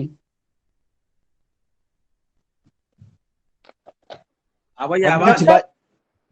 हाँ डॉक्टर साहब कहियो, आवाज हाँ आबि रहल अछि। कहियो। अरुणाथ जी से हमरा एकटा जिज्ञासा है हमरा, जे पिछला साल भारत सरकार से एकटा शिक्षा मंत्रालय से एकटा पत्र जारी केलकै जे केंद्रीय माध्यमिक शिक्षा बोर्ड के स्कूल में सेहो पढ़ायल जाए 8वीं से लेकर 10वीं तक में, या छठी कक्षा से पत्र एडवाइजरी एकटा पत्र जारी केलकै जे चाहे तो ई पढ़ा सकैया केंद्रीय माध्यमिक शिक्षा बोर्ड के विद्यालय सब ऑन रिक्वेस्ट, मतलब 20 विद्यार्थी लिख कर देते तो ओहिमे मैथिली विषय पढ़ायल जेतै। जी हाँ। लेकिन जखन हम सब एनसीईआरटी से पता लगेलिए जे पढ़ायल जेतै तो की पढ़ायल जेतै, अहाँ जे पत्र निकालिए से अहाँ कैरिकुलम डेवलप केलिए, अहाँ किताब छपलिए एनसीईआरटी, तहन ने पढ़ायल जेतै। आखिर स्कूल वाला के रिक्वेस्ट करल जाय छै तो अपने मन से तो कैरिकुलम डेवलप नहीं करते, ओकरा तो जेना सब विषय के कैरिकुलम एनसीईआरटी डेवलप कऽ दै छै, किताब छापि कऽ दै छै, तखन पढ़ाई होइ छै। पिछला साल तक एनसीईआरटी पर किछु नहीं केलकै हमरा जहां तक जानकारी है। यदि अहाँ लग में अपडेट हुए तो ओकरा अपडेट कर सकै छी कि मैथिली ओकरा लग में पैसाचिक भाषा के किताब छै, प्राकृत के किताब छै एनसीईआरटी लग। अब और लेकिन मैथिली के ओकरा लग कोनो कैरिकुलम नहीं छै। एहि बात पर में नवका शिक्षा नीति तो एखन एबे केलैया, एखन नवका शिक्षा नीति के आधार पर तो कोनो चर्चा करना एखन ठीक नहीं हेतै, लेकिन पुरना जे नीति चलै छलै ताहि आधार पर कह रहल छी कि एनसीईआरटी सेहो मैथिली के संज्ञान नहीं ल रहल है। एहि पर में अहाँ लग में कोनो अपडेट कर दियौ। देखियो भाई, सबसे पहिने तो हम अहाँके ई एकटा जानकारी दी जे एनसीईआरटी में मैथिली के एखन मान्यते नहीं छै भाषिक रूप से। पहिने तो हम सब एही लेल लड़ाई कऽ रहल छी जे कहुना एकरा मान्यता भेटै। हमर सबके जे रीजनल सेंटर अछि भुवनेश्वर, जे बिहार, बंगाल, उड़ीसा, झारखंड, अंडमान निकोबार एहि सब के जतऽ कैरिकुलम डिजाइन होइ छै भुवनेश्वर सेंटर, तो ओहिठमन मैथिली अहाँके मान्यते नहीं है। अहाँके मैथिली के ओतऽ फैकल्टीए नहीं अछि, ओहिठमा मैथिली के कोनो काजे नहीं होइए। ओहिमे उड़िया के होइ छै, बांग्ला के होइ छै, संताली आ मैथिली के एखन से मान्यता नहीं है।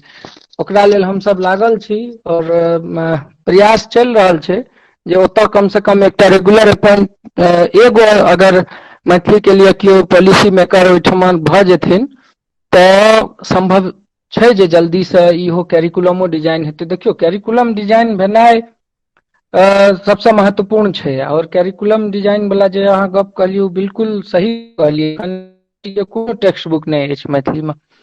जहन सीबीएसई लागू केलकै रहे तो 10वीं 12वीं के लिए एक ऑप्शनल सब्जेक्ट देना जे रहे ऐच्छिक विषय के रूप में, तो ओहि में ई रहे जे अहाँ बिहार गवर्नमेंट के जे टेक्स्ट बुक छै एससीईआरटी पटना के, तो वो टेक्स्ट बुक के आधार मानू, वह टेक्स्ट बुक रह दियो। तो एखन तक तो वह रहे। आब फिर जहन एनसीईआरटी में जहन अहाँ जे क्षेत्रीय शिक्षा संस्थान छै भुवनेश्वर के, ओहि में जहन एकटा विषय के एकटा लैंग्वेज के रूप में जहन मान्यता भऽ जायत, एहि पर काज हेबाक चाही। ई महत्वपूर्ण छै, महत्वपूर्ण छै, एहि पर काज हेबाक चाही। आगू नवका शिक्षा नीति से में सहूलियत हेतै। एहि बात पर विशेष रूप से अहाँ ओहिठाम छियै तऽ विशेष रूप से ध्यान देल जाय, और हमरो सबके जेठाम से एतऽ से जे कॉरेस्पोंडेंस करऽ पड़त तऽ हमहूँ सब करब एकटा मेल से संस्थागत रूप से किछु संस्था पठबियो निदेशक के जे मने क्षेत्रीय शिक्षा संस्थान भुवनेश्वर जे छै एनसीईआरटी के ताहिमे रीजनल सेंटर में से मैथिली के मान्यता भेटौक और ओतय एकटा से डिपार्टमेंट रहौक, तखन बहुत आसानी से ई काज जेतै। नहीं तो एखन तक समस्या तो छै है। जी धन्यवाद धन्यवाद जी भाईजी जे हमहूँ किछु कहि दरे चाहै छी। सर हेलो, हाँ स्वागत छै सर, कहियो। हाँ हाँ, अहाँ एकटा बड़ा नीक बात कहलहुँ जे डायग्नोसिस भऽ जेतै तऽ ओकर इलाज हेबे करतै। हम सब अहाँ सबके सब बात से सहमत छी जे एकरा पूर्ण रूपेण हमरा सबके लागू करबऽ पड़त, एहिमे कोनो विवाद के विषय नहीं छै। कियाक नहीं लागू भेलै एहि पर अहाँ जे ई नीति 70 के नीति या 80 के नीति दऽ रहल छियै, ऐसे पहिने सोचियो जे 1956 से यूनाइटेड नेशन में सिग्नेटरी छै इंडिया नेपाल, जे कि मातृभाषा में शिक्षा देबै, लेकिन तैयो सब स्टेट में लागले अहाँ के मैथिली किया नहीं आयल। एकर बहुत कारण छै, ओहिमे से एकटा महत्वपूर्ण कारण अछि जे अहाँ के मिथिला के हिंदी भाषी क्षेत्र कहल जाइए। हिंदी भाषी क्षेत्र कहे के कारण अहाँ बहुत चीज से वंचित छी। अहाँ के मैथिली भाषी जखने क्षेत्र भऽ जायत तखन तऽ ओकरा मजबूरी छै, ओ तऽ प्रतिबद्ध छै जे ओकरा मैथिली में शिक्षा देनाइ छै। ओ मातृभाषा में हो या लोकल लैंग्वेज कहू, रीजनल लैंग्वेज कहू या जे कहू, जखने मैथिली भाषी क्षेत्र छै तऽ मैथिली में अहाँ शिक्षा केना देली। ओ तऽ मैथिली भाषी क्षेत्रे ने अहाँ के मानैया, अहाँ के हिंदी भाषी क्षेत्र मानैया। हम एकटा एहि पर एकटा उदाहरण दै छी, दिलीप जी उठेलथि पाठ्यक्रम पर, एहि पर हम एकटा उदाहरण दै छी। नेपाल के संदर्भ में, नेपाल में जहन शिक्षा पर लागू करके बात भेलै बहुत स्कूल में, तऽ हम सब राजविराज से देवेंद्र मिश्र जे छै, जननारायण मिश्रा, विवेका जी, मैथिली साहित्य परिषद आर बहुत लोग सब संस्था सब मिलके हम सब एहि पर आवाज उठेलहुँ जे हमरा सबके पाठ्य पुस्तक उपलब्ध हेबाक चाही। तो ओ तऽ पाठ्यक्रम विकास केंद्र जे छै आ साझा प्रकाशन जे छै ओकरा लग हम सब गेलिए, ई बात राखलहुँ। ओ सब हमरा सोझे हम सब करे जे क्यों पढ़े वाला नहीं, तो हम सब छापब किया। हमर पड़ल रहिए गोदाम में, सड़ैत रहिए, बड़ा दुख भेल ई सुन के।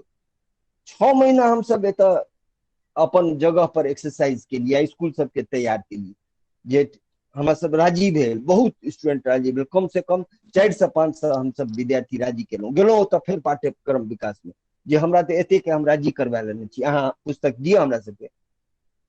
तो कहलैथ नहीं, हमरा सब लग तऽ ओते पुस्तक नहीं, 2-4 टा अछि, आर पुस्तक हम सब कहलिए तहन पुस्तक छापू, तऽ नहीं हमरा सब लग बजट नहीं अछि।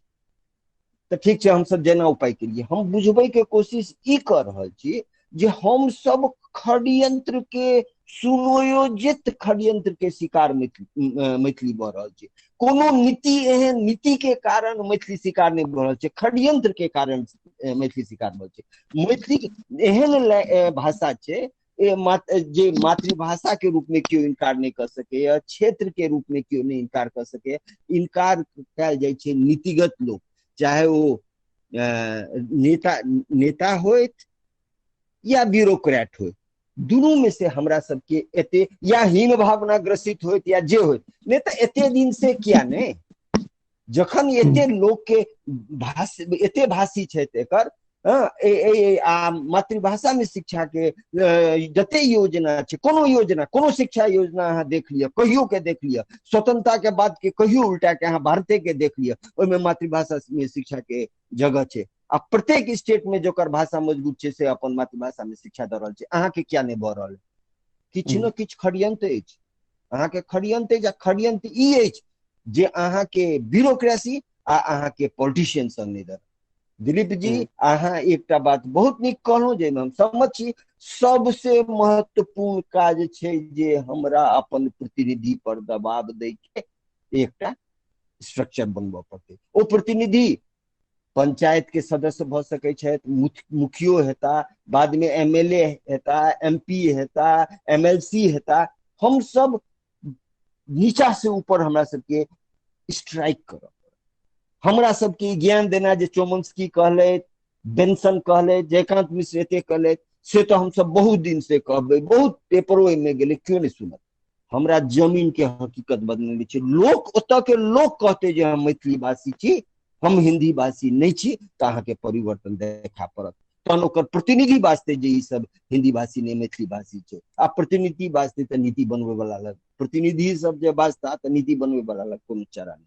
हमर यह माने अनुरोध जे हम सब बुझे छिए, महत्व मैथिली के बुझे छिए, एकरा हेबाक चाही बुझे छिए, हम यहाँ नहीं बुझे छिए, सब बुझे छे, ब्यूरोक्रेट से लेके नेता सब बुझे छे। से नहीं होते तो बंगाली क्या होते पढ़ाई, उड़िया क्या होते पढ़ाई, सब मातृभाषा सर आब से अपने के एक दूटा गप पर बस एक दूटा बस गप हम कहे चाहब बहुत संक्षेप में, जे गवर्नमेंट तो मानैया जे अहाँ मैथिली भाषी क्षेत्र छियै, जो से नहीं मानतियै तो एतेक मैथिली भाषी के जन दबाव और तमाम नीति बना के अहाँ के भाषा के संवैधानिक मान्यता नहीं भेटता।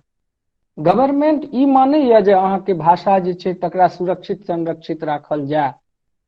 गवर्नमेंट में गड़बड़ी होय छै, ओ चीज से हम ओकरा अस्वीकार करै छी से नहीं, वो तो हम मान रहल छी जे, लेकिन भारत सरकार तो ई जे मतलब जतेक योजना छै अथी छै तैमे मान्यता के गप छै, तो किछ संस्था में एखन मान्यता भेटल छै, किछ संस्था एखन और छै जतऽ मैथिली के मान्यता नहीं भेटल छै, जेना ICCSR, जेना NCERT, जेना CSIR, ई सब जे नीति निर्धारक NCTE, जेना मतलब नीपा, ई सब जे भारत सरकार के किछ किछ प्रमुख संस्था सब छै जे बहुत तरह तरह के नीति बनबऽ वाला संस्था छै, तै सब में एखन मान्यता नहीं छै।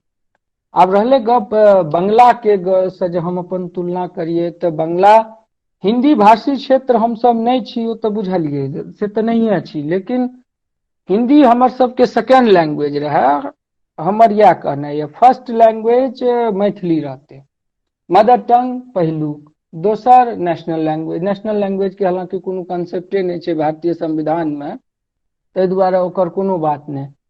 अब अपना सबके एहिठमा दिक्कत ई छै जे जबरदस्ती जे अंग्रेजी मीडियम के स्कूल खुल गेलैए और ओ फैल फूल रहलैए, सरकार में देख रहल छै शिक्षा में से रोजगार भेटै छै, मीडियम जे छै से अंग्रेजी के ततेक दबाव छै जे ओहि चक्कर में हम सब दबि रहल छी।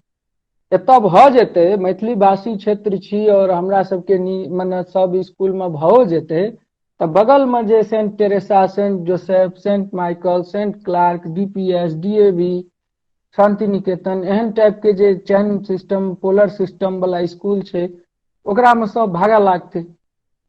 तो एकटा इहो छै जे जी हम अहाँ के बात बुझलो, हमर एकटा बात हम स्पष्ट करिए, एतऽ कतौ कतौ हमरा अहाँ में नहीं मिल रहा बात, हमसे फ्रीक्वेंसी नहीं मिल रहा। देखियो जी, अहाँ एखन जाके देखियो जे हिंदी भाषी क्षेत्र कोन कोन छै, या भारत सरकार कोकरा कोकरा हिंदी भाषी क्षेत्र मानल जाय छै, तऽ अहाँ देखबै जे मिथिला क्षेत्र हिंदी भाषी क्षेत्र में आबै छै।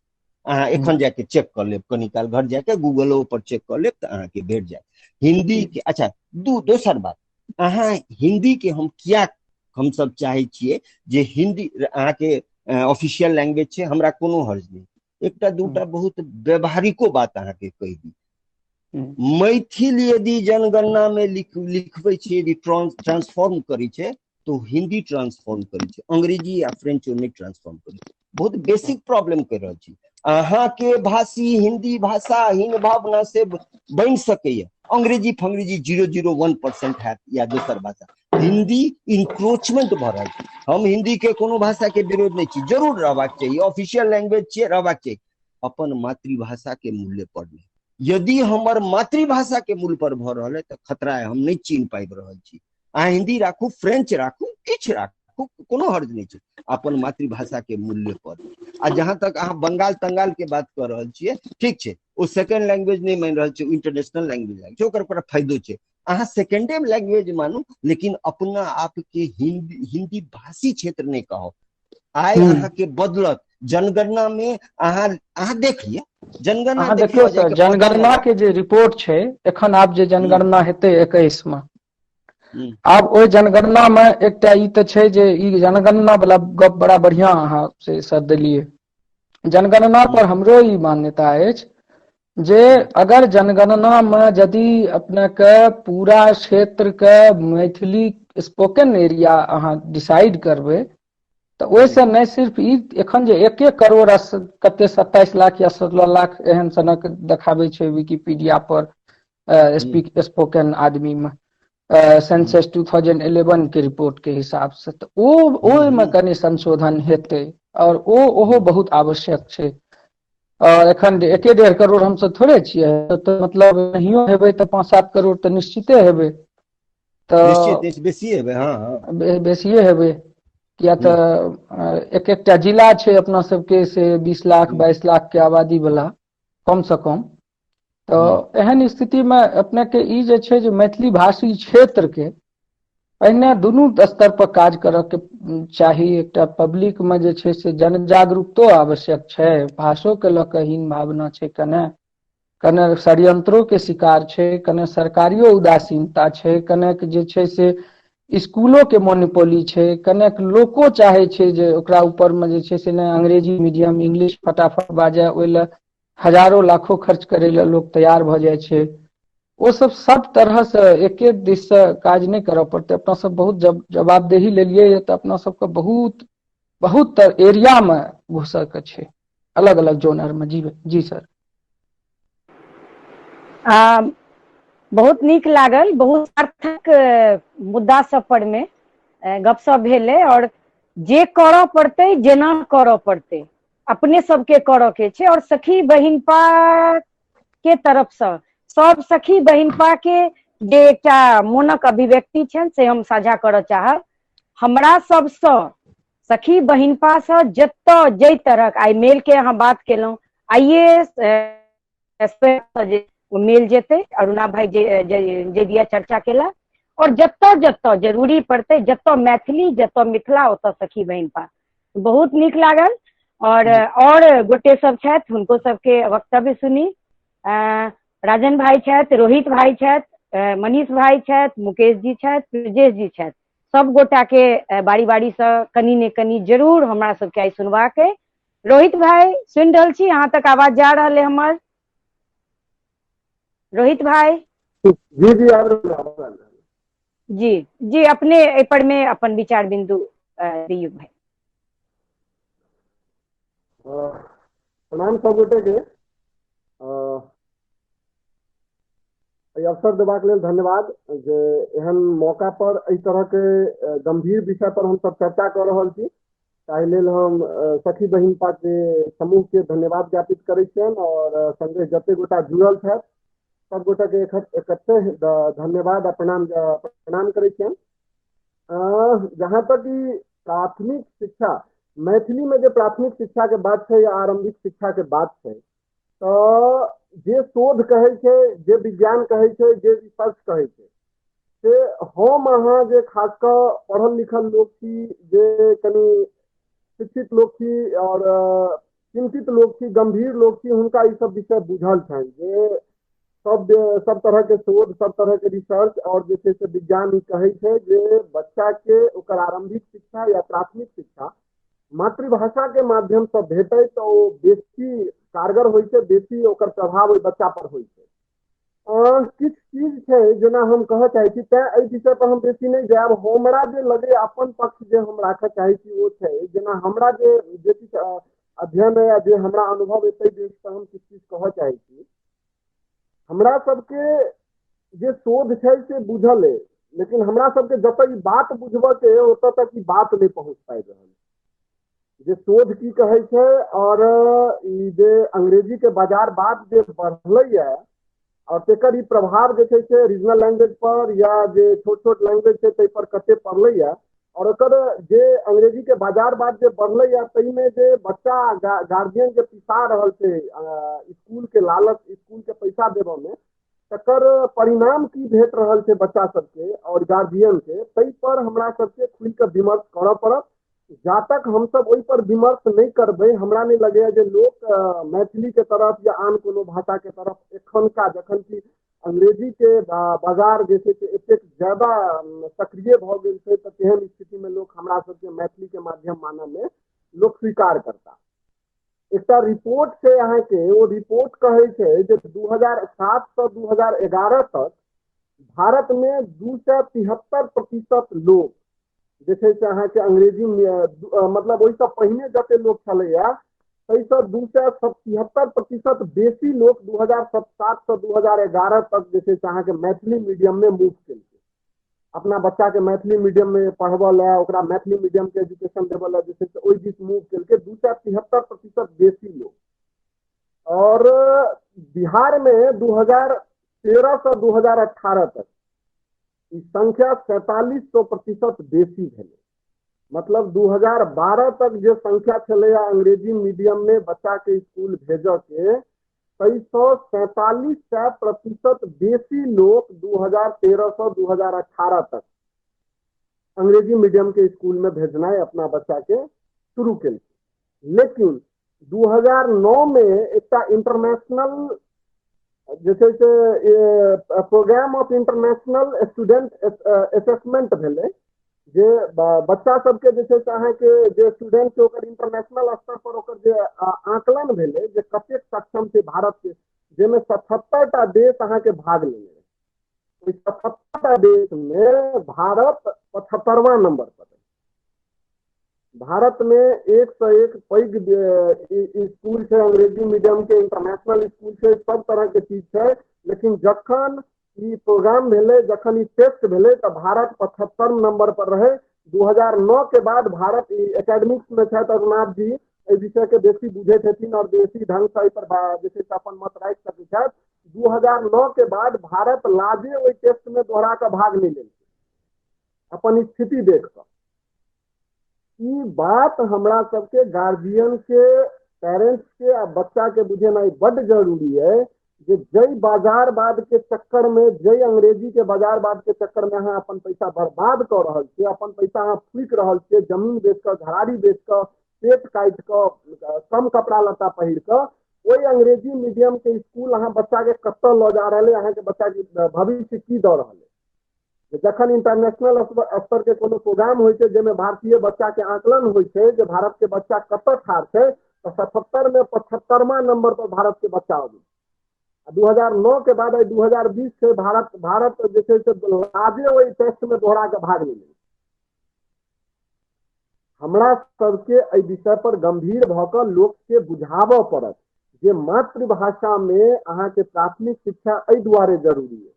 दोसर चीज जे जेना विद्यार्थी के जे माहौल अंग्रेजी मीडियम से या मातृभाषा से अलग भऽ कऽ जे फायदा भेलैया लोक के, वो भेलैया है कि जे पहले से शिक्षित है, पहले से सभ्रांत है, जे परिवार में पहले से अंग्रेजी और हिंदी के बढ़िया माहौल है, वह परिवार के बच्चा सब विकास केलकै ढंग से। नहीं तो जे आम परिवार के बच्चा थे वो बड़ बेसी विकास नहीं केलकै आई सब, चाहे वो हिंदी हो या अंग्रेजी हो। सब अहाँ सोचियो जे हमरा घर में मैथिली के माहौल है, घर में हम मैथिली बजै छियै, हमर माँ पापा जे छै से हमरा संगे मैथिली में बात करै छथि। हमरा KG 1 में जे छै से अहाँ के एडमिशन होइया, जखन स्कूल में जाइ छियै तऽ हमरा संगे हमर सहपाठी, हमर शिक्षक, हमर जे छै से प्यून सब जे छै से हमरा संगे हिंदी अंग्रेजी में बात करैया। हमरा ओहिठाम केहन फील है जब हम सीधे मैथिली से उठ कर हिंदी अंग्रेजी में जेबै, हमरा ओहिठाम कते मतलब असहजता फील है, ओहि बच्चा के कते असहज फील होइत हेतै और कते लगैत हेतै कि हम केहन माहौल में उठ कर चलि एलहुँ। फेर जखन वो हिंदी और अंग्रेजी से जखन गाम जाइत हेतै तो फेर ओकरा घर पर मैथिलीए में बाजऽ के छै, ओहि बच्चा के बौद्धिक विकास की हेतै? वो बच्चा एतबा सोचऽ में ओकर बचपना बीत जाइ छै जे हमर ई भाषा है कि वो भाषा है कि ई भाषा है, हम नीक परिवार में छी हो कि नहीं छी, हमर परिवार केहन है जे हमरा परिवार में दोसर भाषा में बात होइया, हमरा स्कूल में दोसर भाषा में बात होइया।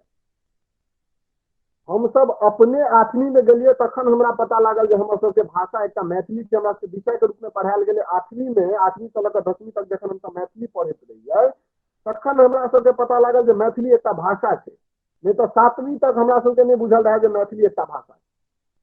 एखनो जखन हमर दोस्त महिम अबैया, हमरा घर में मैथिली के एते रास किताब पढ़ल रहे छै, अगर लऽ कऽ बैठे छै तो अइछ के हिनकर नाम फलना चीज छनि, वो छनि के छनी पढ़े छै, अइछ के अथी पढ़े।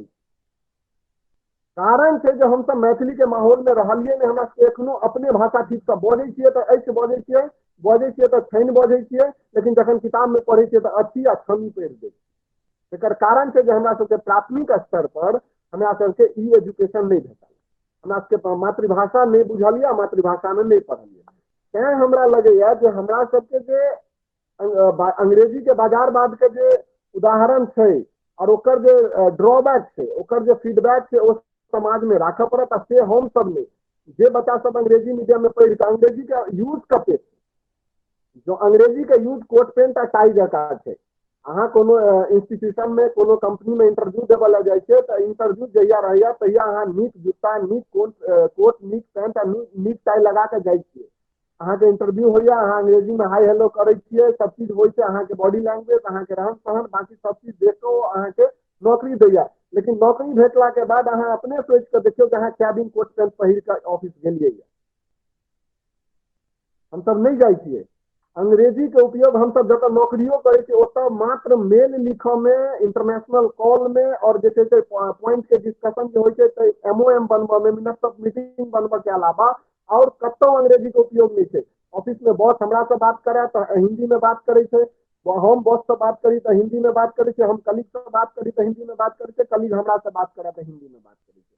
अखनो भारत में कते प्रतिशत लोग अंग्रेजी सिनेमा देखे छै, कते प्रतिशत लोग होटल में जाइ छै, रेस्टोरेंट में जाइ छै, तो कते प्रतिशत लोग अंग्रेजी में जैसे अहाँ के बात करे छै या ऑर्डर दै छै या ओ जे छै से सबटा बात रखे छै।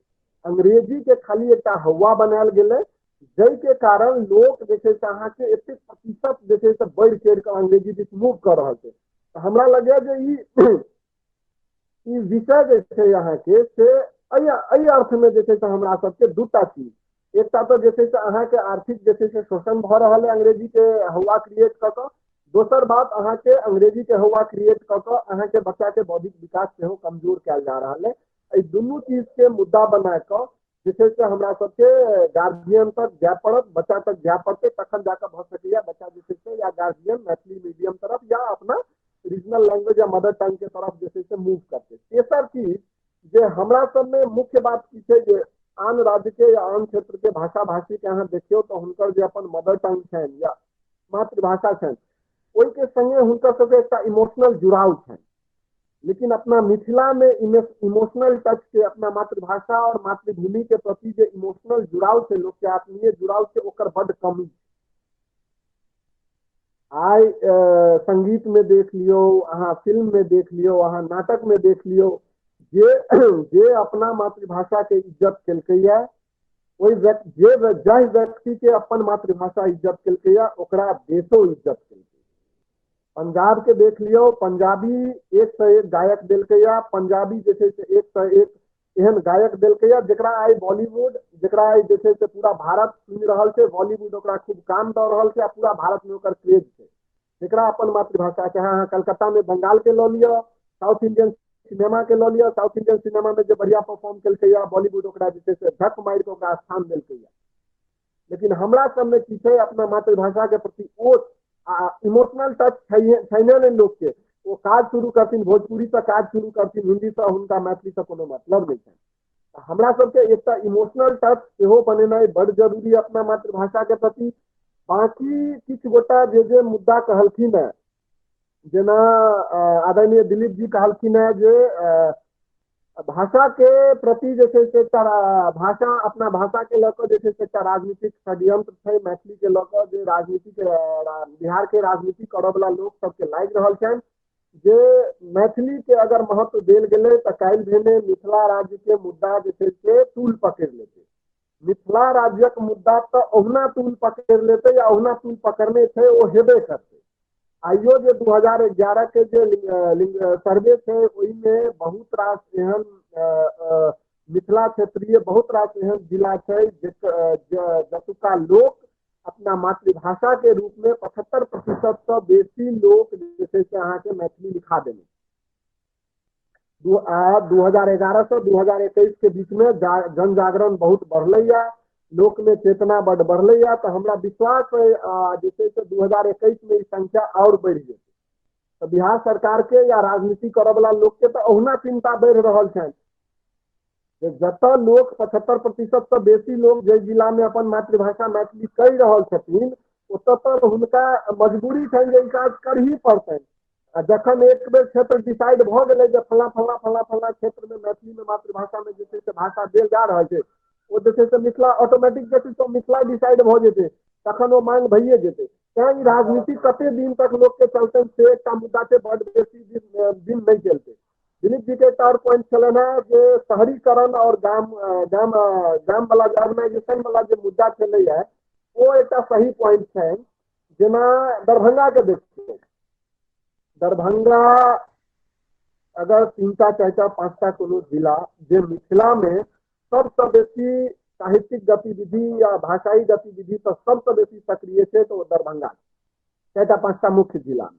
लेकिन दरभंगा के संगे समस्या ई है जे 2011 में 73% से कम लोग जैसे से अहाँ के अपन मातृभाषा के मैथिली कहने। शहरीकरण एकटा मुख्य समस्या जरूर है, चाहे अहाँ गतिविधि हो तो कतौ कर लियो, लेकिन अगर शहरीकरण बढ़ गया है तो ओहिठाम ई समस्या जरूर हम देख रहा है। 2011 के सर्वे कह रहा है जे अहाँ के 75% से कम लोग दरभंगा के कह रहा छथिन जे हमर मातृभाषा मैथिली है। ठीक है, और तकर बाद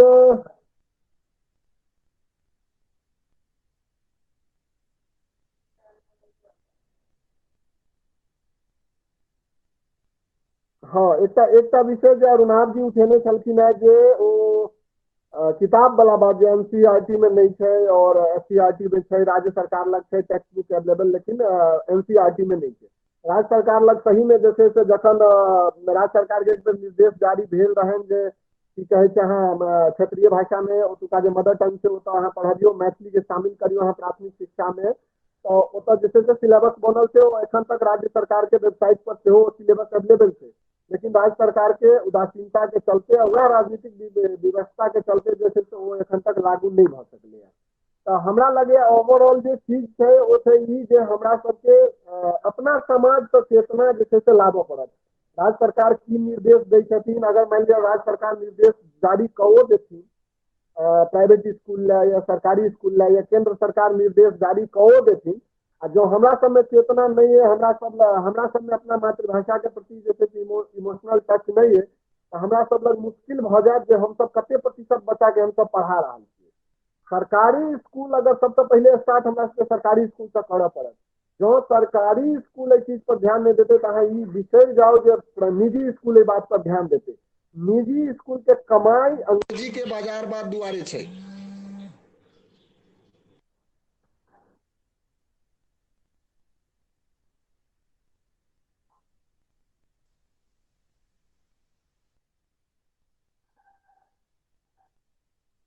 रोहित भाई आवाज नहीं आबि रहल है, बढ़िया गपशप उठा रहल छी अपने जी। हेलो हाँ रोहित भाई अपने के आवाज बीच में कटि गेल जी, छलै, ऑडियो बढ़िया कटि गेल गपशप छला तो हमरा लगे जे दिक्कत भ गेल, मतलब फोन आबि गेल छला। तो जी। ई हमरा लगे जे हमरा सबके सरकारी स्कूल से ई चीज शुरू करऽ पड़त, नहीं तो निजी स्कूल लग समस्या ई छै जे ओ सब अंग्रेजी के हवा बना के रुपया कमा रहल छै, तो ओकरा सब लग एकटा मजबूरी छै जे ओ सब मैथिली के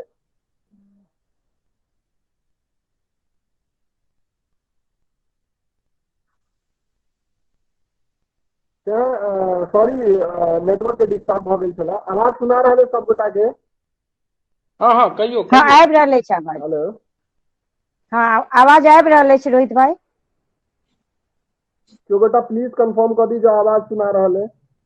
हाँ हाँ हाँ सुना हाँ रहे आवाज सुना रहे।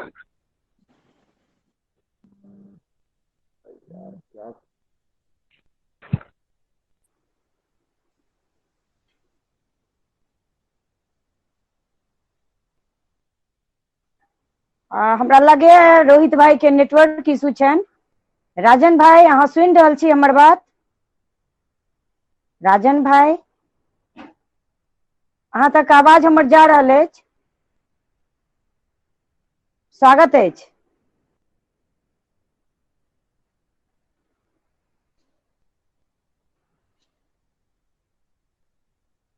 राजन भाई जा रहल अछि हमर आवाज अहाँ तक?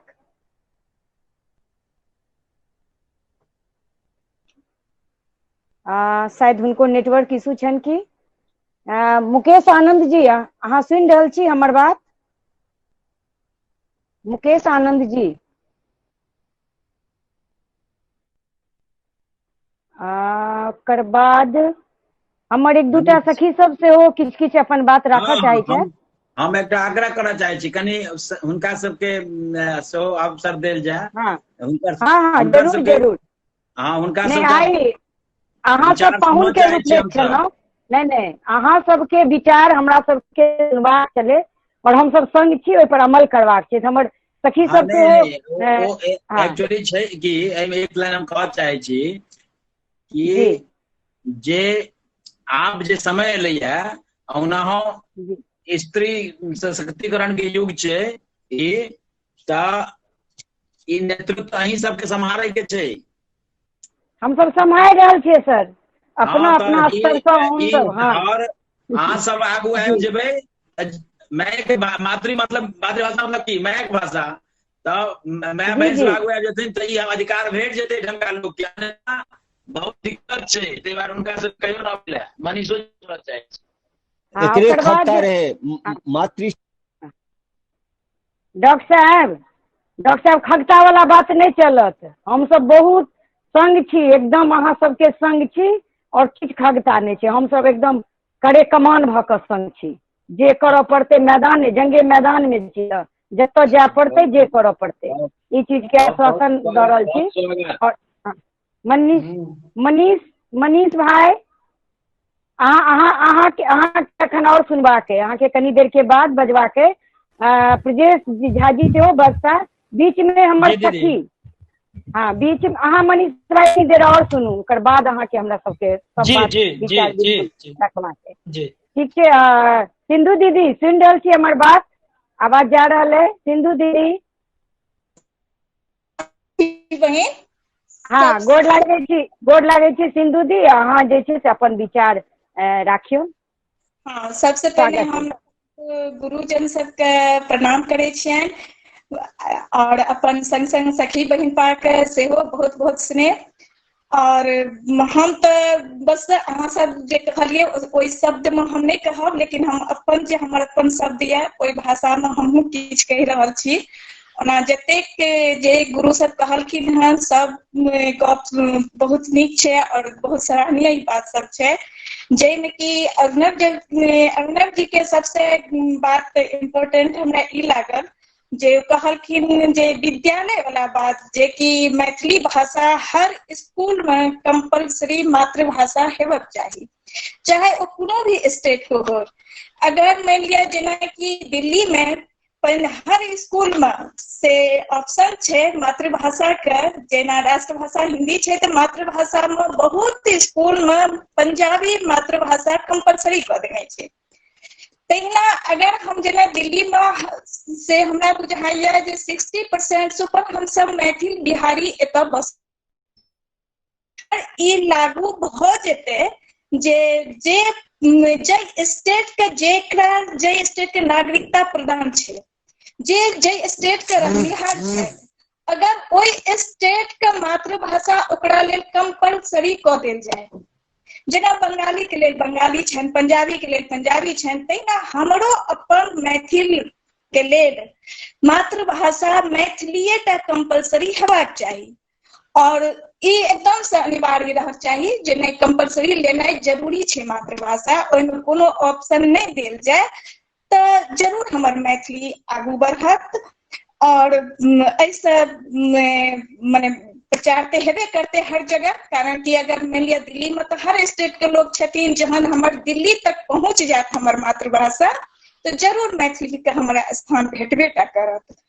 और जेना बिहार में खास कर कऽ जेना हमर बिहार अछि, नेपाल अछि, एहिमे तऽ एकदम कंपलसरी हेबाक चाही जे 8वीं तक ओना अर्णव जी कहलखिन, लेकिन अगर 8वीं तक नहीं होइ छै तऽ प्राथमिक शिक्षा जे कि 5वीं तक होइ छै ओहिमे कंपलसरी हेबाक चाही। हमरा कनिक याद यऽ जे ऐसे 40 वर्ष पहिने एगो मैथिली पोथी हमसब बच्चा में पढ़ने छी, आब किनकर पोथी छलनि एतेक ध्यान नहीं अछि, जेमे कि मैथिली के बच्चा क्लास पहली क्लास के पोथी रहे, तो हमरा कनी ये सब अनुभव हम करे छियै जे शायद बहुत पहिने से पहली क्लास में मैथिली विषय छलै हमर बिहार में, और हमरा सब टाइम में जखन हम 10th में गेलहुँ तखन छलै कि जे ऑप्शन छलै हँ जे अहाँ मैथिली राखू या संस्कृत राखू।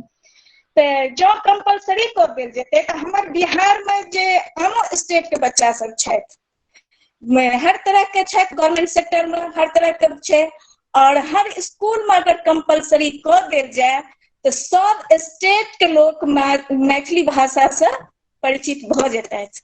और हर पब्लिक स्कूल से लकर और सरकारी में तो चाहिए जे अगर बिहार के सरकार एकदम से माने की कहे छै जे ओइ पर अटल भ जाथिन, और खास करके हम पब्लिक सब अगर अटल भ जाए जे नहीं हमरा सबके आस पड़ोस या गांव घर जतऽ जे अछि हर स्कूल में कंपलसरी हेबाक चाही कम से कम 5वीं तक, ताकि ओ सब बच्चों के ज्ञात हेतै। कारण हम जतऽ रहि रहल छी दिल्ली सनक शहर में से कहबे केलहुँ आधा से बेसी हमर मैथिल बिहारी छथि, और अगर स्कूल में जेना ई मैथिली भाषा के जहन की भेलै, और हम सब किछु सखी सब जाके जहन गेलखिन एकर प्रदर्शन केलखिन तऽ ओहिमे स्कूल के प्रिंसिपल से एकटा हम बात केने रही तो कहलखिन जे अगर हम दिल्ली में स्कूल में मैथिली भाषा लागू भ जाइ छै, लेकिन अहाँ के जे अपन मैथिल बच्चा अछि, जे स्कूल में मैथिली बच्चा छथि हुनका से पूछल जाए,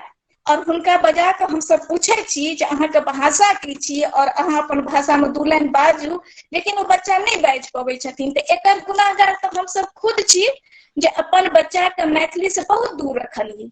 ये पढ़तैथ बड़का बाबू बनतैथ, बड़का नीक अफसर बनतैथ, तऽ अंग्रेजी पर जोर दऽ देलियै हम सब, और ओहि कारण हमर मैथिली पिछड़ि गेल। और एकटा कारण और अछि मैथिली के, जे हमर अपन गांव घर में जखन नेता सब भाषण दै छथिन, गांव घर जाके इलेक्शन के टाइम अबै छनि तऽ घर घर जाके भाषण दै छथिन, तखनो ओ हिंदी में जाके भाषण दै छथिन। जे एकर सबसे पहिने विरोध कयल जाय जे जखन अहाँ हमर मैथिल छी, झा छी और नेता छी अहाँ, और तखन अहाँ गांव में आबि कऽ से हिंदी में भाषण दऽ रहल छी, हिंदी में प्रचार कऽ रहल छी, एहि चीज के विरोध तऽ पूरा हेबाक चाही। ताहि के की होइ छै तकर कारण इहो होइ छै जे हिंदी में हम भाषण दऽ रहल छियै, और गांव में जे छथिन से मानि लिअ की कहल जाय पिछड़ा जाति सब जे सब गांव में एखन बसल छथिन, या हमर सबके माय पितियन जे छथि, या हमही सब जे छी जे हिंदी, इहो नहीं बुझै छथिन कि जे आखिर ई नेता कहि के की गेलै। तऽ अगर मैथिली में बजबै, अपन भाषा में बजबै तऽ ओ सब बात बुझत। जहाँ तक कि जे हमर बिहार में जतेक ये सरकारी दफ्तर से लऽ कऽ हर चीज में मैथिली भाषा में से जवाब और प्रश्न हेबाक चाही। कारण कि जे हिंदी में एकटा रिक्शा वाला तक हिंदी में गप करे छै तऽ बहुत दुख होइ छै ई सबके। और ई हम सब तऽ खास करके हम अपनो सखी सबसे कहै छियनि जे बहुत सखी एहन छथि, हालांकि हम एतऽ भाषण दऽ रहल छियै लेकिन अपना घर में अपना बच्चा संगे मैथिली नहीं बजै छियै। एहि पर में ई जरूर हेबाक चाही जे हम सब पहिने अपना घर से शुरू करी और सब जगह करी। हॉस्पिटल अहाँ चलि जाओ, बंगाल में जइयो अहाँ हॉस्पिटल जाओ, ओइ डॉक्टर के इंग्लिश अबैत लेकिन वो पहिने बंगाली में पूछत अहाँके। पंजाबी के कोनो ट्रस्ट वाला स्कूल में जाओ तो ओ पंजाबी में पहिने पूछत, हमर मैथिल किया ने अपन मैथिली में पहिने पूछे छै। झा रहे छथि लेकिन वो छुपाबै छथिन, कियाकि हुनका अपना पर ग्लानि होइ छनि जे हम मैथिली बाजब तऽ लोक की कहत। ई चीज नहीं हेबाक चाही। अहाँ कोनो गाँव में हम देखलहुँ हँ जे डॉक्टर के लग जाइ छी, डॉक्टर के टाइटिल झा रहे छनि, ओ मैथिल ब्राह्मण छियथि, और जाइ छी हम गाँव से, बुझि रहल छथिन ओ जी गाँव से आयल छै ई पेशेंट, लेकिन ओकरा संगे ओ हिंदी में बात करै छथिन। तऽ हमर मैथिल एही सबसे पिछड़ैया। और की कहब, बस इएहटा छै जे अगर हम सब एहि पर आवाज उठेलहुँ हँ तऽ ई आवाज कमजोर नहीं हेबाक चाही। हम सब मिलकर एहि जवाब एहि पर में से आंदोलन करी और नीक जकाँ करी। खास करके अर्नब जी से कहै छियनि, कारण कि ओ तऽ एनसीईआरटी के छथिन तऽ ओहिमे एहि मुद्दा पर जरूर किछु करथि। और जे छथि मैथिली के बड़का बड़का विद्वान सब, ओ सब सेहो करथि एहि पर में जे जब तक अगर हम सब जे शहर में बसल छी, अगर हमर मैथिल नागरिकता अछि, हम मैथिल छी, तऽ हमर मातृभाषा कंपलसरी मैथिली हेबाक चाही। बस और किछ नहीं कहा। धन्यवाद सबके, फिर से नमस्ते प्रणाम करै छी।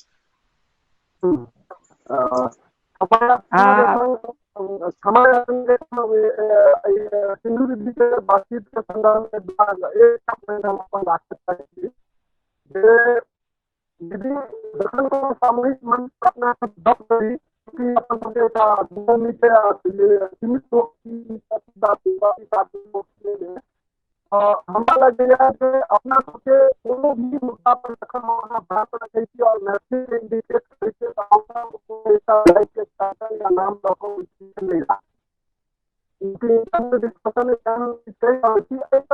बहुत गलत मैसेज है समाज और एक बनल पहले लोग के अंदर से गलत है मिथिला या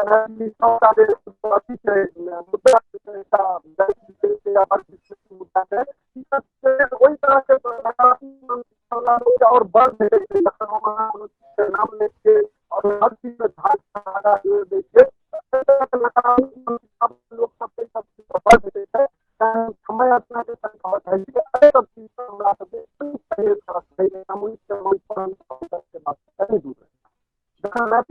हमरो किछ हमू किछ कहब। हम हुनकर रोहित यादव जी के ऑडियो ओते ठीक नहीं रहले, लेकिन हमरा एहि पर ईटा प्रतिक्रिया हमरो देना है जे या हमरा लागल ओहो वह बात कह दे चाहे छे ई झा कह के या मैथिल ब्राह्मण कह के जे बीच में राखल की न ई मिथिला के लेल मैथिली के लेल नीक नहीं। ई हम सब एक छी ई भावना में ई उदाहरण नीक नहीं होय छे। हमर ई अनुरोध है जे हम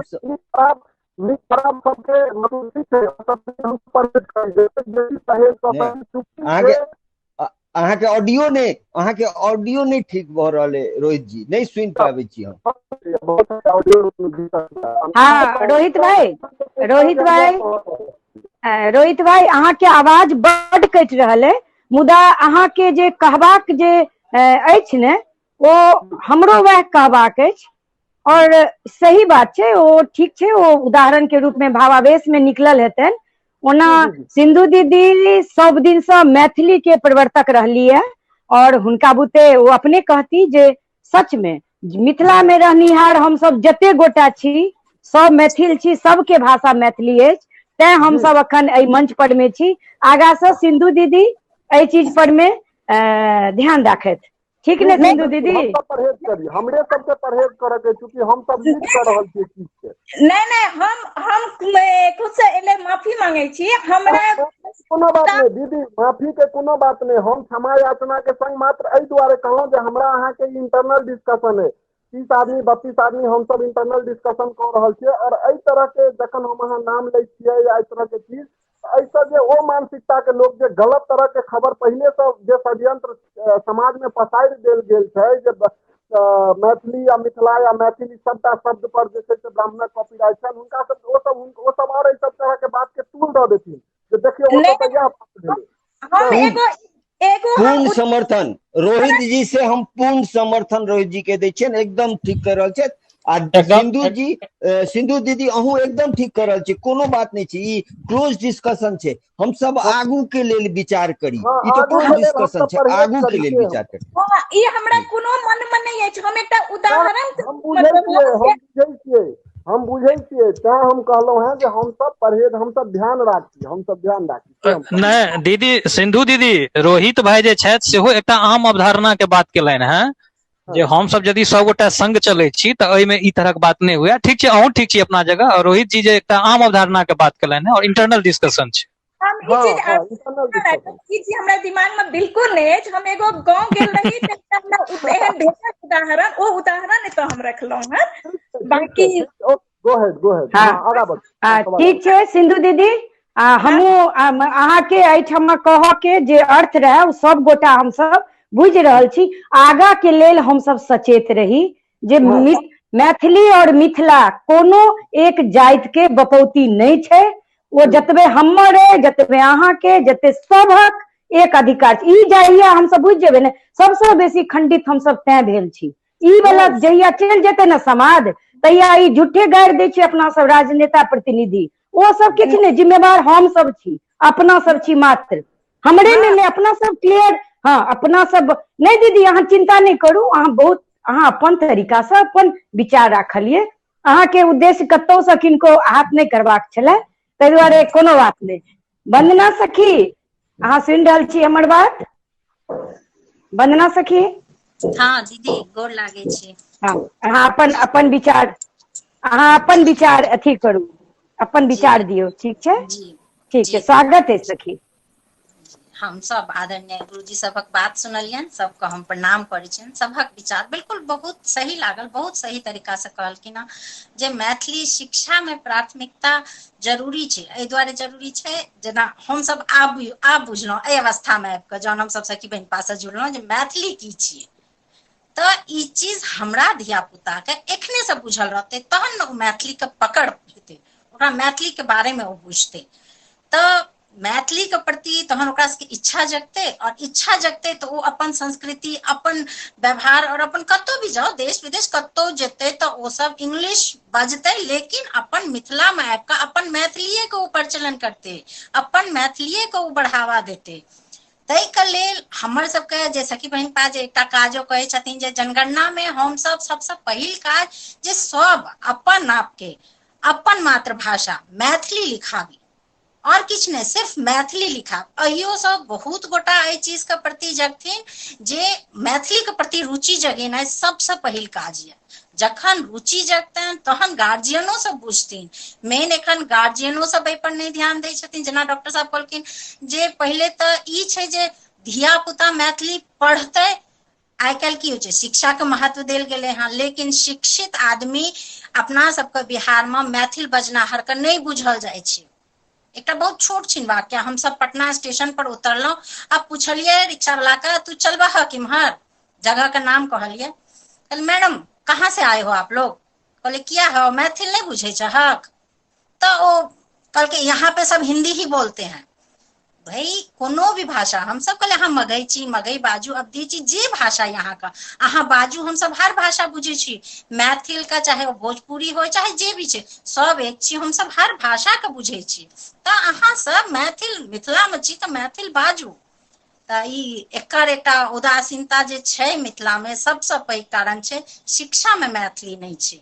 और जहन ओकरा सब मैथिली पढ़ते ना तो जरूर मैथिली के प्रति, मिथिला के प्रति ओकरा सबके स्नेह जगतै, और आगू जरूर ओ सब फेर अपन मैथिली के आगू लऽ जेतै। अपन जे छै एखन जे लिखबै छियै हम सब जनगणना में, हमहूँ सब नहीं लिखबै छलिए जे हम सब मैथिल छी, हमहूँ सब हिंदी लिखा दै छलिए। गाँव में जनगणना होइ छै सब लिखा दै छथिन, मुखिया सब लिखा दै छथिन, बाहरे से बाहर लिखायल जाइ छै, किनको से नहीं पूछल जाइ छै अहाँ के भाषा कोन छी, लिखायल जाइ छै हिंदी। तऽ ई ठीके कहलखिन हँ जे पहले सबका मातृभाषा के प्रति प्रेम और अपना आपका गार्जियन सबके जागरूक रहनाइ बहुत जरूरी छै। तऽ एहिके लेल हम सरके बहुत बहुत धन्यवाद दै छियनि जे हमरा सबके एहिके बारेमे एते जानकारी देलखिन हँ। धन्यवाद दीदी। हाँ नहीं, बहुत सुंदर बाजलहुँ, बहुत नीक अभिव्यक्ति। और एकटा बात जनतब दैत खुशी लागि रहल है अहाँ सबके जे सखी बहिन पा अखन ई कोरोना दुआरे हमरा सबके बीच में काज रुकि गेलै। जनसंघ अपन जनगणना में मैथिली लिखाबी के एकटा टीम बना कऽ 10,000 पर्चा छपबा कऽ बहुत 4-5 टा गाम में जा कऽ शुरुआत हमर सबके काज भऽ गेल छलै। कोनो स्कूल पर में हमसब जमा करै छलहुँ लोक सबके पहिने, कियाकि हर गाम में लगभग हमर सबके सखी बहिन पा छथि, ओ सब आदमी तैयार कऽ के राखै छलखिन, और ओतऽ हमसब बात राखै छलहुँ किया नहीं अहाँ सब मतलब मैथिली लिखेनाइ ये ओ किया, ओहि पर में हमसब करियौ। बहुत नीक से ओ सब कन्विंस होइ छलखिन। या जागरूक करऽ के जे एकटा अभियान छै ओकरा आगू करबाक है। राजन भाई अहाँ सुनि रहल छी हमर बात? छी अहाँ के हम देख रहल छी, मुदा अहाँ के आवाज नहीं आबि रहल है। मुकेश आनंद जी सुनि रहल छी हमर बात? ब्रजेश झा जी अहाँ सब में से अपन विचार जे सब राखऽ चाहे छी अहाँ सब आबियो। ओकर बाद अखन अनूप भाई सेहो जुड़ला है। हेलो हाँ जी आवाज आबि रहल है? जी जी जी मुकेश जी आबि रहल अछि। मुकेश जी पेशा से वकील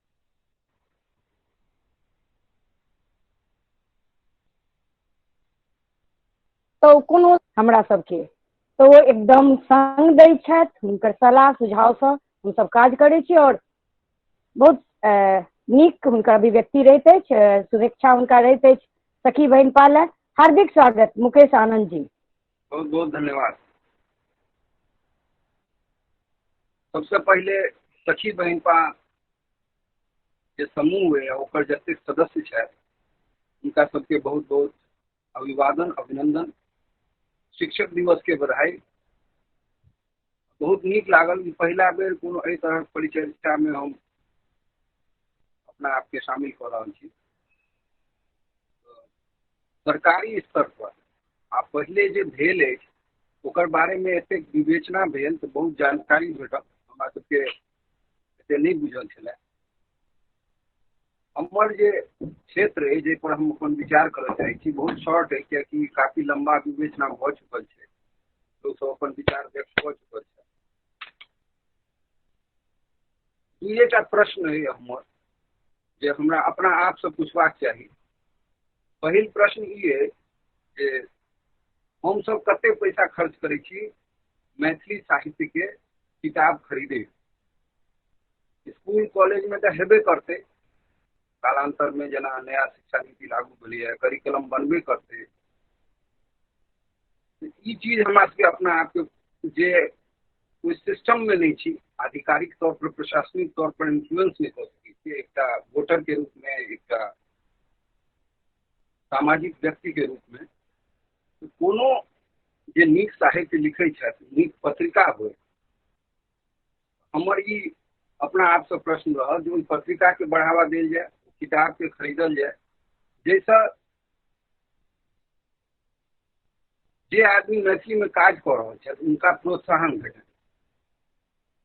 मैथिली में लिखनाइ, मैथिली में सृजन केनाइ, मैथिली में काज केनाइ लोग के कोई तरह लोग के प्रोत्साहन भेटे, मानसिक तौर पर हुए, साहित्यिक तौर पर हुए, आर्थिक तौर पर हुए या प्रशंसा को फेसबुक के बहुत या सोशल मीडिया के बहुत हम सब डिस्कशन सोशल मीडिया पर कर रहा छी। ई प्रोत्साहन भेटबाक चाहिए सबसे जे तरह से सक्षम छी उनका वही तरह से ओकरा करबाक चाहिए। हम आइ एकटा प्रसंग याद आबि गेल जे चंद्रकांता उपन्यास लिखने रहे देवकी नंदन खत्री। वो बहुत फेमस भेल रहे, लोग सब बहुत ओकरा पढ़लकै। तो किछु गोटा ओकरा चाहै छला जे अंग्रेजी में अनुवाद करे, कियाकि अंग्रेजी में बहुत लोग पढ़ऽ चाहै छलै। लेकिन वो कहलखिन जे नहीं, अगर चंद्रकांता पसंद हेतै अंग्रेजी जे अबै छै तकरा तो हिंदी सीखते और तकर बाद वो चंद्रकांता पढ़ते। तो एते प्रभाव रहे चंद्रकांता के कि ओकरा पढ़े ला बहुत आदमी हिंदी सीखल। तो हमर ई कहना है जे अहाँ साहित्य अगर साहित्यकार छी तो एहन साहित्यिक सृजन करियो कि लोग के लाभ हो पर अपन भाषा में, जे आदमी पढ़ सकै छी, पढ़े के बहुत इच्छा हुआ, नीक नीक साहित्य जे लिखलन है ओकरा लऽ के पढ़ू, ओकरा खरीदू, ओकरा बांटू। मतलब जई तरह से हो प्रशासनिक तौर पर सामाजिक मूवमेंट चलेनाइ छै बहुत बढ़िया बात है। लेकिन ये सब हम आइए अखने से शुरू कर सकते यथासाध्य जे हमर हाथ में सबसे पहले ओकरा आई काल्हि नेट के जमाना है, सब डेटा अपलोड हो। अगर मैथिली साहित्य के पठन पाठन बेसी हेतै, नेट पर हिट ज्यादा हेतै तो अपने आप मार्केट, राजनेता, हर व्यक्ति आई अंग्रेजी के पूछ एहि दुआरे छै कि अंग्रेजी पढ़ला वाला व्यक्ति नीक पद पर पहुंच सकै छै, नीक सृजन करै छथि, हुनकर जे मानसिक विस्तार छै से पैघ होइ छै। वएह चीज मैथिली में सेहो हेबाक चाही। जे सृजन करै छी वो मैथिली में उच्च कोटि के साहित्य सृजन करू जे लोग के पढ़े में नीक लागे, जे समसामयिक हुए। नचारी छै, सोहन समदाउन छै, बहुत बढ़िया छै, अपन संस्कृति के रक्षा कर रहल छै। लेकिन जे समसामयिक लेखन छै, हरिमोहन झा सब जेना करै छला, जे आइ के समस्या छै बेरोजगारी छै, केना ओकरा हटेबाक चाही, लोग के डिप्रेशन छै, लोग परिवार से टूट रहल है, उस सब चीज के जखन हम सामने रखबै नीक साहित्य तरफ और बाकी लोग ओकरा आत्मसात कऽ के बढ़ावा देते तो प्रशासन पर सेहो दबाव पड़ते, प्रशासनिक रूप में अहाँ सब सक्षम व्यक्ति सब बहुत ऐसे पहले आलोक अशोक मेहता जी बहुत नीक बात कहलन, अरुणाभ सौरभ छथि अहाँ के पढ़ाई लिखाई चल रहा है, रोहित यादव जी सब गोटे बढ़िया बढ़िया बात सब कहलन। हम सब कोई पोजीशन में नहीं छी, हम सब अपन अपन व्यक्तिगत स्तर पर काज कर सकै छी। हमर यह अनुरोध है यहाँ सबसे और अपना आप से अपन जे मित्र मंडली छथि हुनका से कि हम एहि दिशा में अपन कार्य शुरू करी जे किछ अपन खर्चा के हिस्सा मैथिली साहित्य मैथिली सीखे में किछ समय और किछ अपन शब्द प्रोत्साहन के जे मैथिली के उत्थान ले कार्य कर रहल छै ओकरा लेल सुरक्षित राखी, आरक्षित राखी। ई जे इन्फेक्शन हेतै जेना कोरोना के इन्फेक्शन होइ छै तेना ई इन्फेक्शन हेबाक चाहिए जे मैथिली के जतऽ ई बात हुई ततऽ हम 2 मिनट रुकि कऽ प्रशंसा कऽ दिए। किछ पाइ में अगर कोनो साहित्यकार ले ओतऽ हम ओकर किताब खरीद सकै छियै, एकटा नीक बात कहि सकै छियै तऽ करी। बस एतबे अपन आइ के आख्यान के कि ऑलरेडी बहुत भऽ चुकल छै, अहाँ सब थाकि गेल। बहुत बहुत धन्यवाद। हमरा जे कहबाक छलै अहाँके बहुत बहुत आभार सुनै ले। शिक्षक दिवस के एक बेर पुनः सबके बहुत बहुत शुभकामना। बहुत बहुत धन्यवाद मुकेश जी, बहुत नीक से अपन पक्ष राखलहुँ। कह के मतलब हमरा यह बुझायल जे सब गोटा अपन अपन स्तर से मैथिली लेल काज करी, लेकिन आइ अजुका जे अपन सबके आइ चर्चा के विषय पाठशाला में मैथिली, तो हम वह कहब लाख दुखों की एक दवा है क्यों न आजमाए। तो हमरा लग रहा है जी पाठशाला में मैथिली बहुत रास ई जे पढ़त के अभिरुचि कत से एते, साहित्य सीधे कत तक जेबे, ABCD के बाद ने XYZ।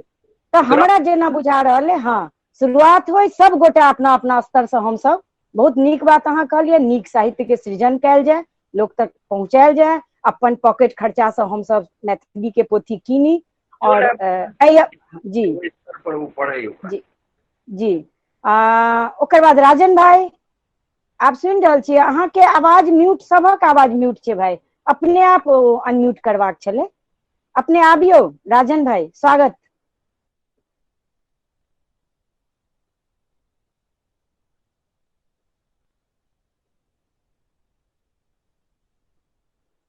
अहाँ नहीं सुन रहल छी हमर बात, अहाँ के मैसेज आयल म्यूट वाला राजन भाई। अच्छा ब्रजेश जी, हमर और सखी सब क्यों अपन बात राखऽ चाहे छी, क्यों सखी अपन बात राखऽ चाहे छी? छाया सखी, मनोरमा सखी, कंचन कर सखी, हाँ नीलम सखी, अहाँ चलो स्वागत है जी स्वागत। जी सखी जेना सब सर कहलखिन, Arunabh sir, Dilip sir, doctor साहब सब गोटा कहलखिन, जेना बहुत निक बात कहलखिन, लेकिन शिक्षा में जाबत नहीं होते। हम सब 50+ के छी, तो 2 साल से जखन हम सब सखी बहिन पा में जुड़लहुँ हैं तखन बुझलिए जे मैथिली मतलब एहन छै जे जहन लोग मैथिली लिखै छै पढ़ै छै तो बुझाई छै जे हम की छी से अपना के कते गर्वित लोग महसूस करै छै। ई 2 साल से सखी बहिन पा में जुड़ला के बाद हम बुझलिए। आ जे हमर सबके जेना बच्चा छै, हमहूँ सब जेना तेना के पैसा के मत अथी कऽ सबके बोर्डिंग स्कूल में इंग्लिश मीडियम में सबके पढ़ेलिए, मैथिली के कतौ अथी नहीं छलैया, आ नहीं बुझऽ में हमरा सबके अबै छलै जे हाँ मैथिली अतेक जरूरी छै। तो ताहि दुआरे हमर ई जे मतलब मैथिली के शिक्षा में आननाइ बहुत जरूरी छै। आ रहलै किताब के, तो किताब के उपलब्धि जेना छै तो एखन एही में आबि कऽ एही में जे प्रशिक्षण वाला में जुड़लहुँ हैं तखने से बुझलिए, नहीं तो किताब कहाँ इम्हर उपलब्धो नहीं छलिए हमरा सबके किताबो। तो ई मैथिली के जे छै मतलब जागरूकता जे छै, जेना कि ई सब एना के करथिन जे शिक्षा में होतै, बाहर अथी में होतै तखने लोग बुझतै, ओना केना लोग बुझतै। ताहि दुआरे शिक्षा में आननाइ एकदम जरूरी छै, एकदम मतलब बहुत बहुत जरूरी छै। सुनाइए सखी हमर बात? बहुत सुंदर से अपन बात राखलहुँ, कोनो बात नहीं छै, अपन सबके धिया पुता नहीं पढ़लखिन ने, नहीं नातिन आ पोता पोती पढ़थिन और शुरुआत घर से हेबाक चाहिए। जहिया हम सब घर से बाहरो रहि सब दिन मैथिली बजलहुँ। अखन हमर बेटा इंग्लैंड में रहि रहल है, लेकिन ओ मैथिली बजैया। आब जतऽ ओकरा आवश्यकता छै ओतऽ तऽ मैथिली लोक नहीं बुझतै, तो ओतऽ तो ओकरा मैथिली बजने काज नहीं चलतै। लेकिन ओहो से की कहै छै मैथिली बाजि रहलियै, हमरा सबके घर में मैथिली चलि रहल है। लेकिन जखन जेना कि 2 साल से कहलहुँ सखी बहिन बा में जुड़ि कऽ बुझलहुँ आ एकदम बुझाइया जेना तन मन सब मैथिली में रंग गेलिए। अपना घर में हम अपन श्रीमान से झगड़ा क क मैथिली के लेल झगड़ो शुरू हम कऽ लै छी, लेकिन ई हम एहिसँ पहिले अते नहीं बुझे छलियै सखी जे हाँ मतलब मैथिली ई छै, सही में नहीं बुझे छलियै हम। ठीक ई छै बात ने हम सखी, वएह तऽ छै जखने जागू तखने भोर छै ने। ई बात तैं हमरा हमरा बहुत गोटे शुरुए में एकटा बात हम राखने छलहुँ जे मैथिली में हैत तऽ अहाँके बच्चा पढ़त की, कियाकि हमरे पर बहुत ई मने तंज कसल जाइया या व्यंग कसल जाइया, अहाँ सब एते बात करे छियै अपन बेटा बेटी के पढ़ाबितियै, हम पढ़ाबितियै रहिते तऽ जरूर पढ़ाबितियै। जी अखनो समय जी हाथ वएह से नहीं कह गेल छै। हाँ, नाति नातिन पोता पोती हेतै सही और ओ बात छै, पढ़तै, वएह हमहूँ वएह जे कहऽ चाहै शुरुआत हम छी सब गौर से करबै जे जी। मैथिली वाला यदि रहिते स्कूल रहिते पढ़ेबते तऽ जरूर हेतै पढ़ेबतियै, सखी, लेकिन छल सब तहिया हेतै, संभव नहीं सब छलै, हेतै, संभव नहीं सब छलै। हेतै। हाँ लेकिन जेनाकि ठीक हमरा है तऽ हमरा नाइतो नातिन जी भऽ गेल, तऽ हमर नाइतो जी। नातिन सब घर में मैथिली बजैया, से एकटा मतलब गुण अछि जे बहुत सब गर्व मैथिली के बात बजैया। छै, बहुत जी खुशी के सखी बात छै कि शुरुआत जी यह सखी भाषा बाजि कऽ प्रयोग पर जीवे छै, तऽ बस अपना हँ। सबके बाजि बाजि कऽ अहिना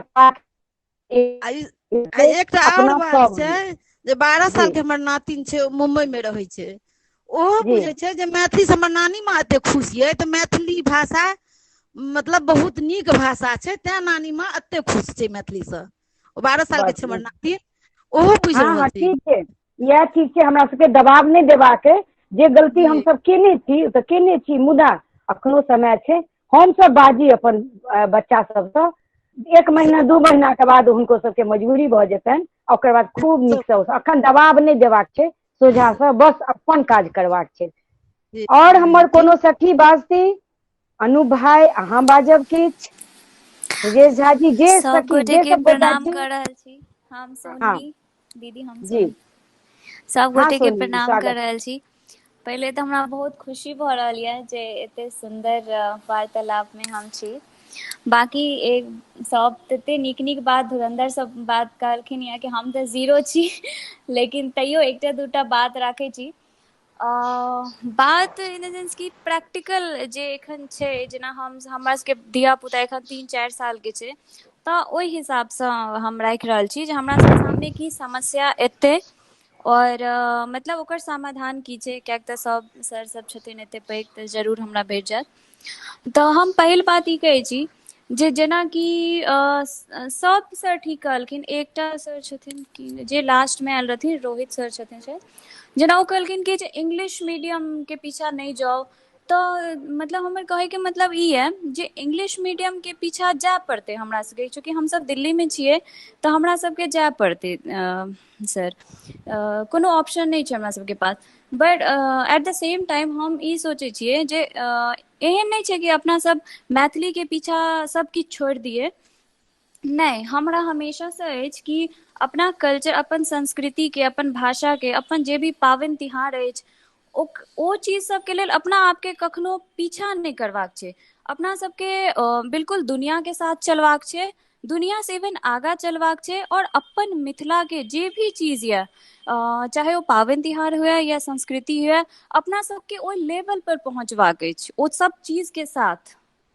तऽ ओहि लेल की हैत कि अपना सबके इंग्लिशो सीखऽ पड़त, अपना सबके हिंदियो सीखऽ पड़त, और सिर्फ इंग्लिश हिंदी नहीं, जर्मन सीखऽ पड़े, चाहे जे चीज सीखऽ पड़े, फ्रेंच सीखऽ पड़े, अपना सब सीखबै सोनी और जी, अपन मिथिला के ओतऽ लऽ जेबै। हाँ हाँ सर। सोनी जी, रोहित यादव वाला प्रश्न पर जे अहाँके ई प्रश्न अछि, हम्म। तकर जवाब जहन हमर नंबर हेतै, हम एहि प्रश्न के नोट कऽ लेबै, एकर जवाब हम दऽ देब अहाँके। ठीक छै सर, जी ठीक हाँ छै सर, जी आगू। चाही। हाँ हाँ तऽ और क्यों हाँ और सोनी अहाँ बाजू, अपन बात खत्म कऽ लिअ। हाँ हाँ हाँ यह बात तऽ अहाँके, बस यह ये, प्रश्न छै हाँ हाँ बस ठीक इएह छलै कि हमरा सबके पास तऽ नहीं है। बाकी भेटत एकटा चीज और अप- कि हाँ अपना सबके बिहार में अपनो जेना सखियो बहिनपा में बहुत मिथिला में, एहन छथिन अपन मिथिला में मिथिला में, हाँ अपन मिथिला में खासकर दरभंगा मधुबनी में तऽ अपन सबके मैथिलीए चलैत अछि। तऽ जेनाकि ओतऽ अपन सबके सखी बहिनपा में बहुत एहन लोग छथिन जिनकर हस्बैंड या ओ अपने स्कूल में छथिन, तऽ अपना सब ओतऽसँ काज स्टार्ट कऽ सकै छी कि जेनाकि स्कूल में जाकऽ, चाहे सरकारी हुए या प्राइवेट हुए, तऽ अपना सबके ओतहिए से स्टार्ट करऽ पड़त। जखने स्कूलमे अपना सब बच्चाके जा कऽ सेशन देबै, सेमिनार लेबै कि मैथिली कतेक जरूरी छै अपना सबके लेल, तखने बच्चा सबके जखन दिमागमे एतै ने कि हाँ हमर भाषा अछि और कतेक जरूरी अछि, तखने मतलब स्कूलो सब इनिशिएटेड लेतथि कि मतलब कि अपना सब कऽ सकै छियै मैथिलीके लेल। अपना सबके बौआ बच्चा के नहीं बुझेबाक है बाबू, अपना सबके बुझेबाक है बच्चा के गार्जियन के, ठीक ने? कियाकि बच्चा सब ककर बात मानथिन, अपन माता पिता के, अभिभावक के। खैर मनीष भाई सुनि रहल छथि दीदी बात सही सब कहलियै, प्रश्न के। लेकिन जेना सिंधु हाँ दीदी कहलखिन जे टीचर पूछलकै जे बच्चा सबके आबि कऽ मतलब बजा कऽ कि अपना मैथिलीमे 2 शब्द बाजू या मैथिली अहाँ राखऽ चाहै छी, तऽ बच्चा बिल्कुल मना कऽ देलकै, इवन बाजि नहीं पेलकै। तऽ से हमर कहैके ओहिमे मतलब जे ककर गलती बेटा? हाँ गलती पेरेंट्स ककर माता बेटा? पिता हमर के अहाँके ने। अहाँ अपना बिल्कुल बच्चा के बिल्कुल बुझलियै? और एहिठमा मनीषो भाई शायद सएह बात कहता, हम जस्ट एक लाइन में कहै छी हाँ हाँ हाँ जे जर्मन फ्रेंच लैंग्वेज तो एते छै, अहाँ 1000टा सीखू ना, लेकिन माय के मूल्य पर में मौसी आंटी बिल्कुल दादी हाँ नानी बिल्कुल कोनो सबके चीज में महत्व छै। हाँ हाँ मुदा माय के छोड़ि देबै कात कऽ माय कऽ, के यह तो है अपन बिल्कुल सबके नहीं, अजुका माय के प्रश्न। ओते बस वएह ऊपर में कहलहुँ, एकदम ऊपर में लऽ जेबाक इंग्लिश छै, हिंदी सबसे फ्रेंच ऊपर लऽ जर्मन, जेबाक छै दीदी, हाँ बस ई सबसे राखियो ऊपर मन में। लऽ जेबाक हाँ छै। और ई हम अहाँ घर से शुरू करू। हाँ घर से शुरू करऽ के छै। बिल्कुल और घर से के शुरू करबै आ जखन हाँ रेस में जेबै तखन ने ऊपर एबै।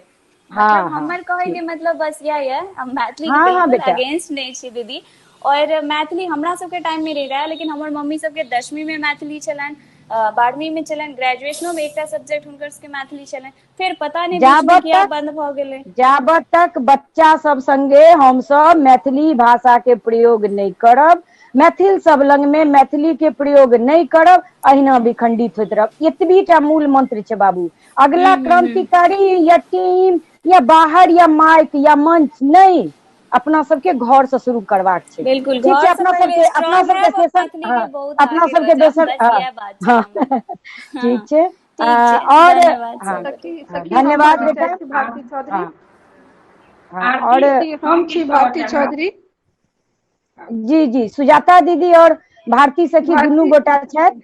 तऽ एक गोटा उम्र के लिहाज से सुजाता दीदी पहिने अहाँ बाजि लिअ, तकर बाद भारती सखी बाजती जी, आ ओकर बाद जे छै से मनीष भाई के आग्रह करबनि जे ओ आबि कऽ समापन दिस लऽ जेथिन और अजुका चर्चा के करथिन। हमर सबके 6 बजे से फिर पुनः क्लास है मैथिली के।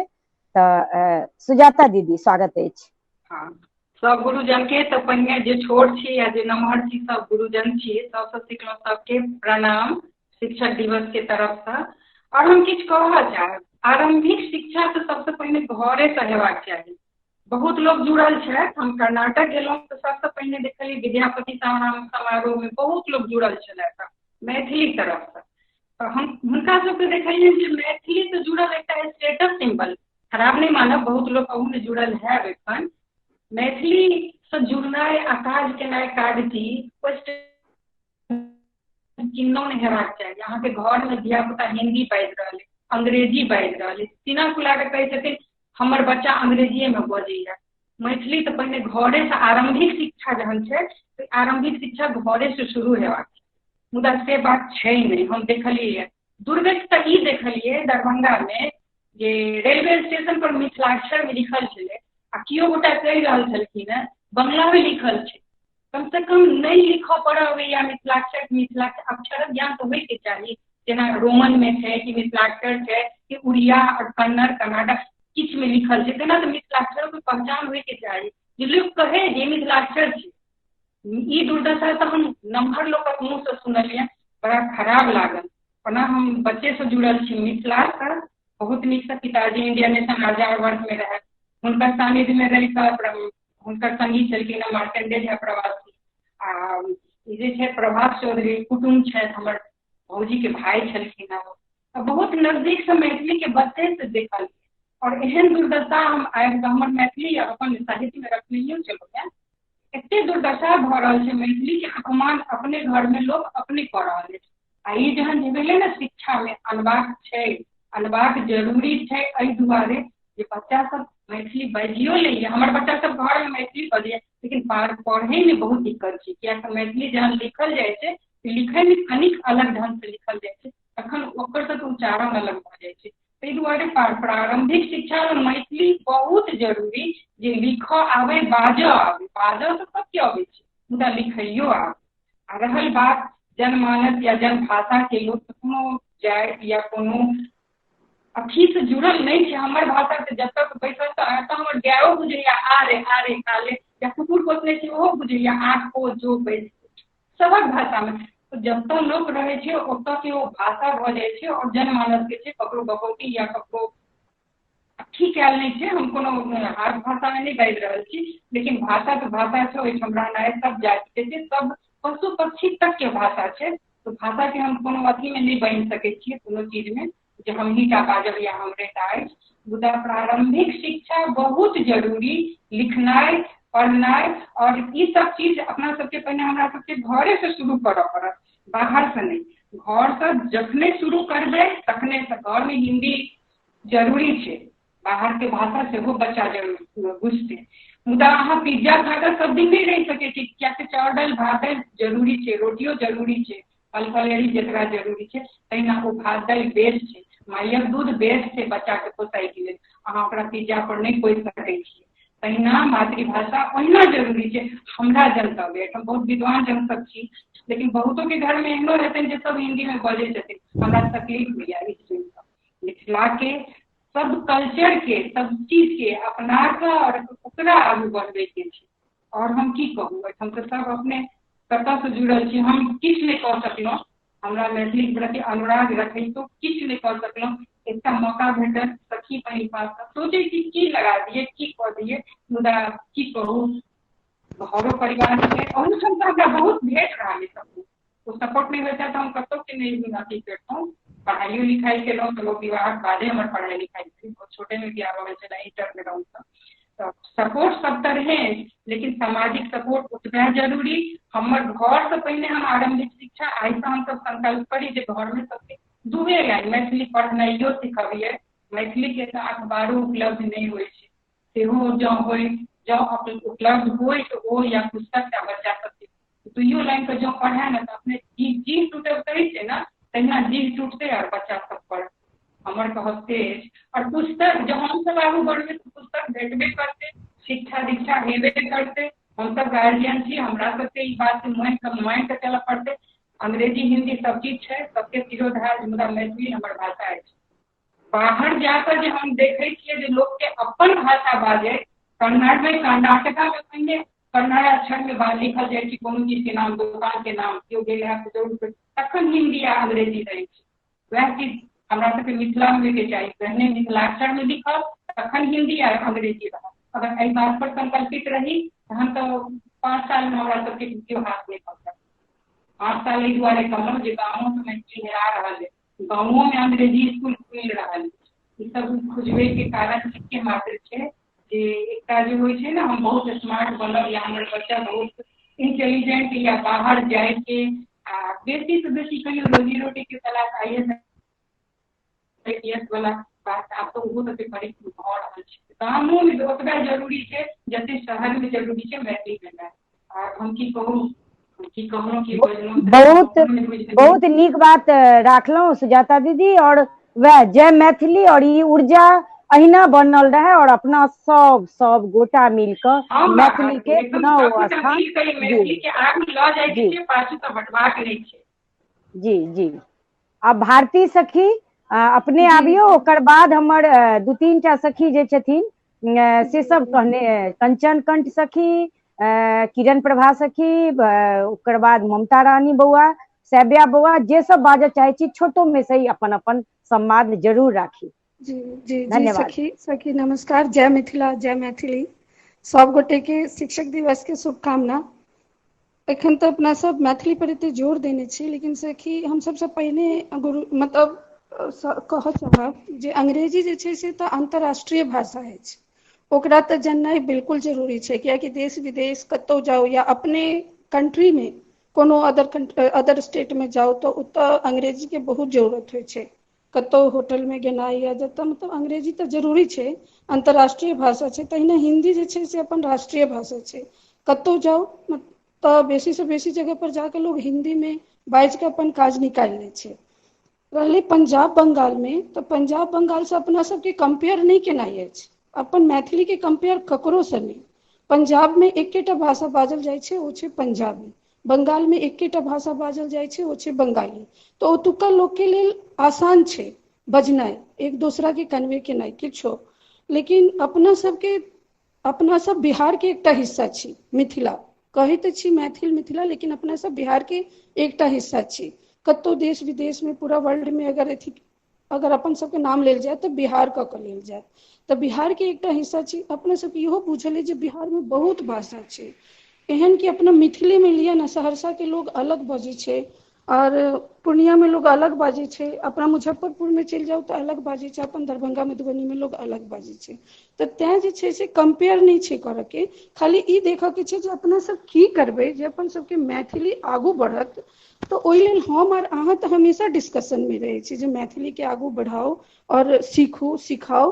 लेकिन अपना सबके सिखला से नहीं हैत, अपना सबके कोनो एहन जेना सोनी कहलखिन जे कोनो स्कूल में जाकर सेमिनार करियौ, मैथिली के महत्व समझबियौ। चलो स्कूल में नहीं करियौ तो घर के लग में जेना अपना सखी बहिनपा के जरिया से अपना सब एते काज करै छी, मतलब बहुत तरह के केंद्र खोललहुँ, लोग के बुझाबै छै, प्रोग्राम करै छी सब चीज।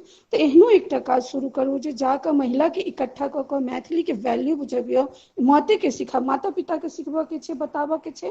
तऽ हुनके सबके एकटा मतलब ग्रुप इकट्ठा कऽ कऽ और बताबऽ के छै जे मैथिली के अहाँ अपना प्रयोग में लाउ, अपना बाल बच्चा के सिखाउ और तहन जाकऽ मतलब अपन मैथिली भाषा के प्रायोरिटी दियौ, विशेषता दियौ अपन मैथिली भाषा के। घर में तो सब बजै छथिन, हम देखलियै ना अपना गामों में माय बाप सबके मैथिली नहीं नहीं बजै छै, नहीं, दादा हम दादी काटब नहीं भारती सखी, गाम के नहीं नहीं बात कहि रहल छी, नहीं लेकिन नहीं नहीं बच्चा सब नहीं स्कूल में भारती मैथिली सखी, बजै छै। नहीं नहीं नहीं जी भारती सखी, नहीं भारती जी सखी, जी हम कहू कहलहुँ ना हाँ सब अहाँ अपन अनुभव के आधार में कहैत है। जी तो जी और सब बात मतलब सब गोटा एता अपन बात हाँ बसता। हाँ पहिने तो ई हाँ बात हम कहब जे जी हिंदी अंग्रेजी कखनो हम सब यदि मैथिली के मजबूत करब, मान लिअ हमरा आम नीक लागैया के जी मतलब हमरा लताम खराब नहीं लागैया, हाँ ठीक हाँ ने, तो हमर जी जे चीज हम अपन चीज के महत्व नहीं दऽ रहल छियै। दरभंगा मधुबनी समस्तीपुर हमर एहि बीच के देखल भोगल गुनल जगह है, आब गामों हम्म, में लोक नहीं बाजै छथि।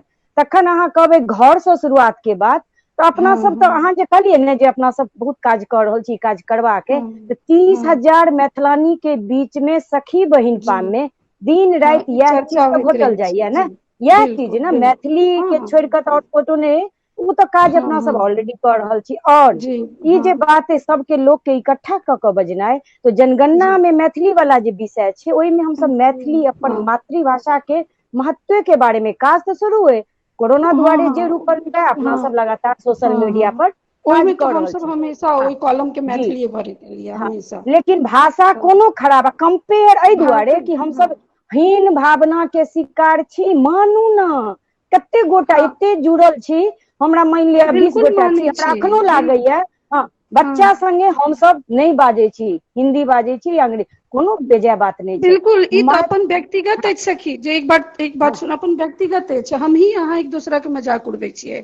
अगर मान लिअ हाँ जे केओ खूब बढ़िया मैथिली बजैत अबै छै और ओकर हिन्दी एकदम ठीक नहीं रहे छै, कतऽ इंटरव्यू में छै या हमरा अपना कोनो पार्टी में कोनो ग्रुप में बाजि रहलै, कोनो बच्चा सबके बात कहि रहल छी, अपन एज के लोग के नहीं, तो ओकरा अपने जे मैथिले बच्चा सब छै ओकरा एहन मजाक बनबऽ लगे छै, ओतऽ ओकरा हाँ हीन भावना होइ छै कि या अहाँके या बिहारी टोन आबि गेल, मैथिली टोन आबि गेल, एकदम हम ताहि इएह दुआरे गर्व, हाँ हम बिहार के हाँ हिस्सा छी। तऽ सुनू इएह ना, चीज छै ओते हिंदीए बच्चा छै सब ने, हाँ हाँ तेरे जी को मेरे को एकटा हेतै, हिंदीए में कएटा डायलेक्ट छै, जेना मैथिली में छै, तो हम सब बिल्कुल बिहार के छी, तो जब तक हाँ ओहि पर हम सब लज्जित होइत रहब, हमरा वो एगो बात छै ना, हम सब की होइ छी जे स्मार्ट बनऽ के चक्कर में जो अपन भाषा छोड़े छी, तो मान लिअ हिंदी में हमरा सबके वो मैथिल पना झलकबे टा करत, ठीक ने।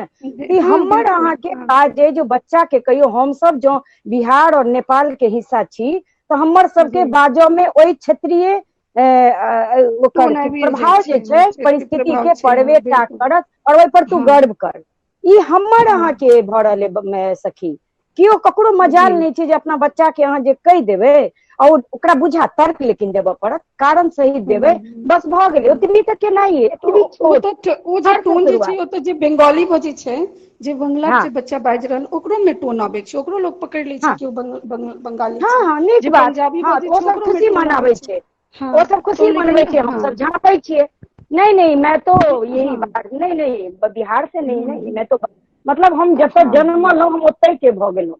ई सब चीज हाँ छै हमर अहाँके ओ तो हॉस्पिटलो में जखन जतऽ के बच्चा जन्मल रहै छै तो जखन जनगणनो में ओ सब वएह भाषा ओतऽ के लोकल लिखबै छथिन। या खैर एहि सब टॉपिक ई एक दिन में परिचय वाला चीज नहीं है अपन हाँ सबके, बिल्कुल फेर एकर ठीक छै। सेशन चलैत हाँ रहतै। हाँ बहुत ठीक नीक छै लागल, सखी, अपन बात हाँ रखलहुँ। हाँ हाँ बहुत बहुत और धन्यवाद और सब गोटे के। कंचन कंठ सखी स्वागत अछि, अपन बात राखी।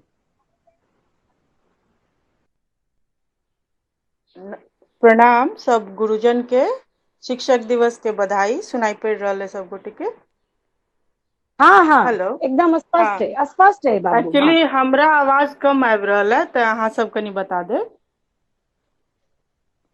हाँ हेलो आवाज आबि रहल अछि, आवाज आबि अच्छा रहल अछि, अच्छा बाजू। हाँ हम कह चाहे छी कि हम तो चूंकि पापा शिक्षक छलथि है तो हम सब छलहुँ हैं, शिक्षा मैथिली में छलै, हम नहीं पढ़लहुँ। ओहि समय में जते छलैया अजीब तरह से वातावरण भेल तऽ नहीं मन भेल तऽ हम हिंदी इंग्लिश लऽ कऽ पढ़लहुँ। लेकिन हम सब घर में मैथिली बाजैत रही। विवाहक बाद एकटा फ्रेंड छलथि झाजी छथि, अखनो मित्र छथि, तऽ वो सब गोटे घर में हम सब मैथिली बाजै छी। हुनकर बच्चा स्कूल जाइ छलनि तऽ एक दिन कहलकै पैंट पानी पड़ रहा था तै पैंट भीज गया, स्कूल में बड़ मजाक लोग उड़ेलकै।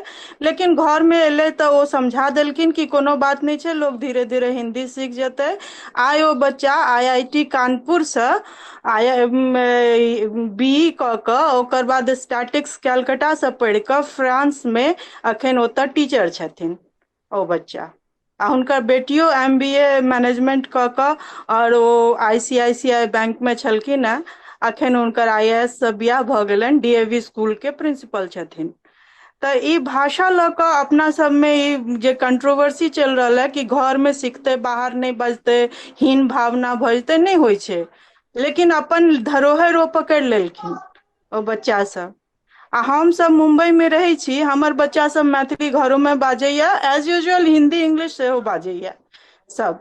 आ अपन जते फ्रेंड्स छी हमसब सब जे मैथिल छी, सब हमसब मैथिली में बाजै छी। अखने गेल छलहुँ हैं वृन्दावन विवाह में, तऽ ओतऽ मारवाड़ी फ्रेंड के ओतऽ विवाह में गेल छलहुँ, हुनका सब ओतऽ गीत नाद नहीं होइ छै। तऽ ओ झाजी के कनिया कहलखिन केहन लागि रहल छै, एकदम सुन सपाट। हम कहलियै गाउ तखन अहाँके आबैया ने, तऽ हिनका सबमे नहि होइ छै, अपना सबमे तऽ होइया। तऽ तखन हमसब ओतऽ बैस कऽ आ ओ कहलखिन कि गणपति वन्दना से शुरू करो, कहलियै ठीक छै। ओ गेलखिन, हमसब 2-3 गोटे मात्र मिलकऽ पूरा बियाह के जे विध में अपन सब वाला गीत गेलहुं, आ भोर आबि कऽ सब हमरा सबके बधाई देलथि कि रमन चमन तो आप लोगों के कारण हुआ, नहीं तो सुनी जा रही थी हमारी शादी। तऽ बस हम एतबे कहऽ चाहै छी कि अपन भाषा अछि, अपन प्रेम अछि, अपन स्वाभिमान अछि, और जतऽ रही ओकर बढ़ाबैत रही, ओकरा लए शर्म करे के कोनो बात नहीं छै। धन्यवाद। हाँ कंचन सखी बहुत बहुत नीक से अपन बात रखलहुँ, बहुत नीक। ओकर बाद किरण प्रभा सखी और ममता रानी सखी, दू आदमी कहने छी, सव्या सेहो। लेट बहुत भऽ रहल छनि, मुदा नीक की खुशी लागि रहल है, हमसब अखनो बहुत गोटा जुटल छी, और जे सब पाहुन सब सेहो जुड़ल छथि, नीक लागि रहल है हमरो सबके सखी बहिन पा के आंगन के बात सबके बीच साझा हुए। हाँ धन्यवाद सखी। जी दीदी, धन्यवाद दीदी। आवाज आबि रहल यऽ? हेलो हाँ आबि रहले बाबू हाँ किरण हाँ सखी। हाँ शिक्षक दिवस के अहाँ सब गुरुजन के बहुत बहुत बधाई चरण स्पर। मुद्दा की छल से तऽ हमरा बुझऽ में नहीं आयल, लेकिन जतबा से हम ज्वाइन केलहुँ ओतबा से हम बुझि रहल छी जे मातृभाषा में मैथिली के चर्चा भऽ रहल है। तऽ हम जे मैथिली के देख रहल छी अगल बगल में, एतेक बुरी तरीका से हस्त भऽ रहल है मिथिला भाषा के, मैथिली भाषा के, जकर किछु अथी नहीं। हमरा बगल में एगो टेलर है दीदी, अहाँ कतऽ रहै छी बाबू सेहो क्लियर करू, कतऽ रहै दीदी छी हम अहाँ? पटना में DPS मोड़ लग रहि रहल छी, और एतऽ बगल में एकटा टेलर छै। हम गेलहुँ ओहिमे एक दिन कपड़ा सिलाबै लए, तऽ ओकर हिंदी टोन से हमरा लागल जे मैथिली भाषी छथि, तो हम मैथिली शुरू केलहुँ। लेकिन मजाल की सामने वाली मैथिली बच्ची कह देली हाँ हम मैथिली बगरस के रहे वाली छी, सबटा बातचीत भ गेल। ओ एक तरफ से हिंदी पकड़ने रहली आ हम दोसर तरफ से मैथिली पकड़ने रहलहुँ। आ एकर श्रेय हम पूरा पूरा सखी बहिनपा ग्रुप को देबै, कियाकि तो घर में तो मैथिली हमहूँ सब बजे छलहुँ शुरू से। हमर पापाजी का बड़ा मैथिली से लस्त छलै ना, मिथिलाक्षर सीख, मिथिला पेंटिंग सीख, मैथिली में मैथिली भाषा में बाज अंदर। लेकिन बाहर जाते हमहूँ सब मैथिली से अपन फंड छोड़ा ले छलहुँ, हमहूँ सब हिंदी झाड़े छलहुँ खूब। लेकिन जहिया से सखी बहिनपा से जुड़लहुँ मैथिली भाषा का मतलब अर्थ बुझलिए, एकर इज्जत करने बुझलिए। भाषा छै पहले बुझिए, भाषा छै मातृभाषा छै, चल भेले भेले, मुदा एकर इज्जत केना तहन से बुझलिए। तकरीबन 3-4 साल से जुड़ल छी मैं सब, इज्जत केना तहन से जुड़लिए। लेकिन अगल बगल जे हम देखे छियै ना बड़ा मोन कानऽ लगैया। एकर एकेटा कारण छै दीदी, एकेटा कारण हमरा जते बुझे में आबि रहल है, अपना से अपना घर में अपना भाषा के इज्जत नहीं दै। मतलब जेनाकि हमरा उनका नाम नहीं ले, बहुत प्रतिष्ठित मैथिली लेखक छथि, हुनकर नाति, हुनकर बेटी हमर संगी छथि एतऽ पटना में, हम सब एके जगह रहे छियै। हुनकर बेटा एतेक सुंदर मैथिली बजै छलथि, एतेक सुंदर जे हमरा शौक लागि गेल, हमहूँ अपन बच्चा के सिखाबऽ लगलहुँ मैथिली। आब पटना एते देरी शिफ्ट होते देरी उनकर बच्चा मैथिली बजनाइ छोड़ि देलकनि, डीपीएस में एडमिशन भेलनि आ अगले दिन से आब एतेक सुंदर ओ बच्चा मैथिली बजै छलथि। हाँ हमरा सब उनकर मुंह देखे थे कते सुंदर बजै छथिन बौआ मैथिली। लेकिन ओ 3-4 महीना भ गेलै जे मैथिली के एकटा शब्द निकालने होय। एज हुनक 9 साल छनि आ हम सब जो हमर सबके बच्चा सब नहीं सिखलथि मैथिली घर में, लेकिन आब हम सब प्रयास कर रहल छियै, मैथिली बाजो रहल छथि, मिथिलाक्षर सीख रहल छथि, मैथिली में बात विचार करै छी हम सब। अक्सर हम सब हस्बैंड वाइफ से मैथिली में बात करै छी, साउस सब मैथिली में बात करै छी, मम्मी से मैथिली में बात करै छी।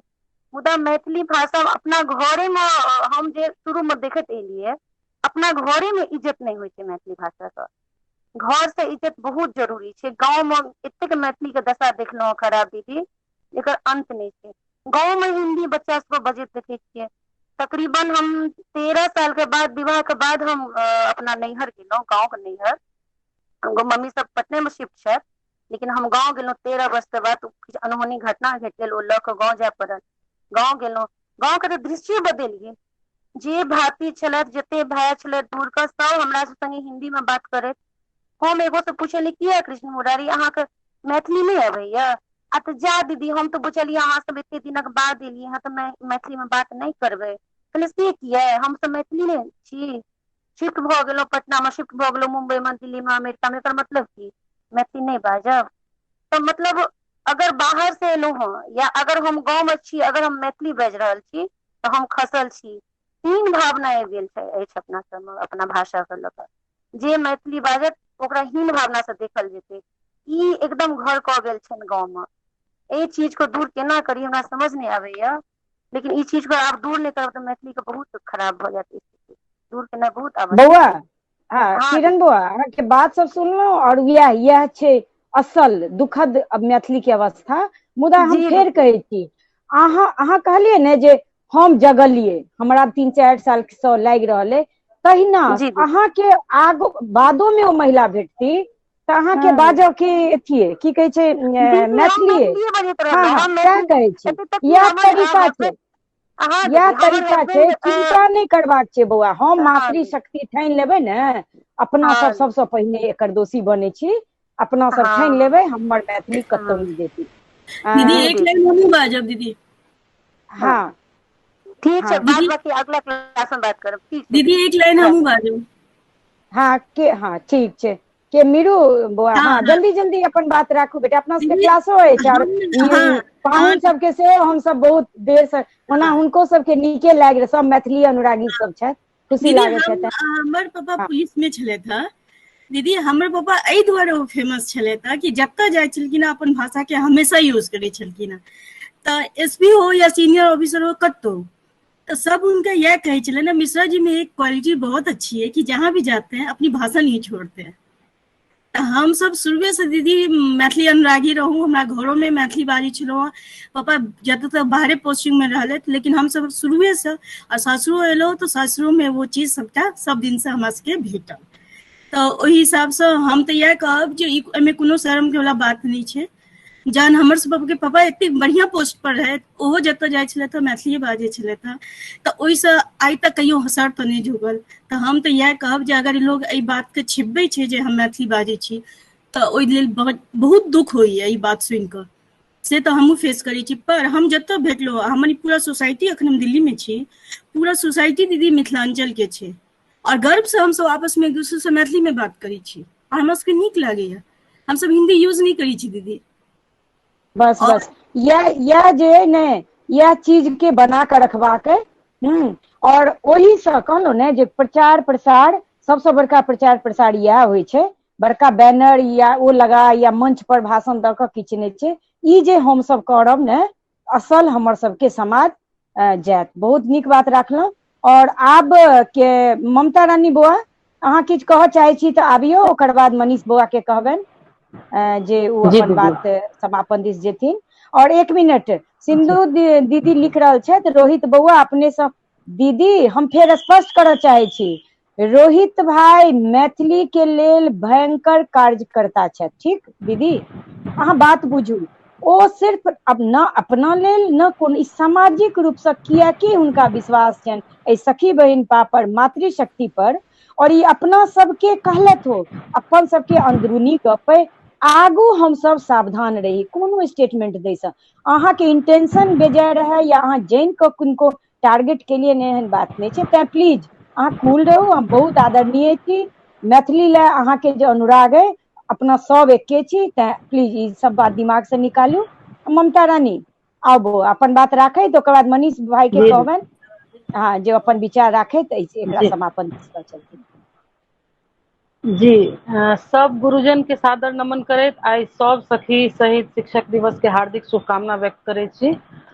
और सीमित समय अछि तऽ सीमित शब्दमे 2-3 टा बात कहब आ 2-3 टा प्रतिबद्धता अपन राखब। तऽ सबसँ पहिने जे बात छै मैथिलीके प्रारंभिक शिक्षामे शामिल करैके, तऽ सरकारी रूपसँ तऽ जे कार्य भऽ रहल छै से भऽ रहल छै। एहि सभामे डॉक्टर अनुराग सौरभ सर कहलखिन जे अगर हमसब लिख सकी, भुवनेश्वरमे जे छै संस्थान तकरा किछु समूह या किछु संस्थान सब लिख सकी हुनका, तऽ बहुत प्रगति हेतै एहि मामलामे। तऽ दीदी कहिए देने छथि, आरती दीदी, जे एहि बारेमे हमसब लिखबै।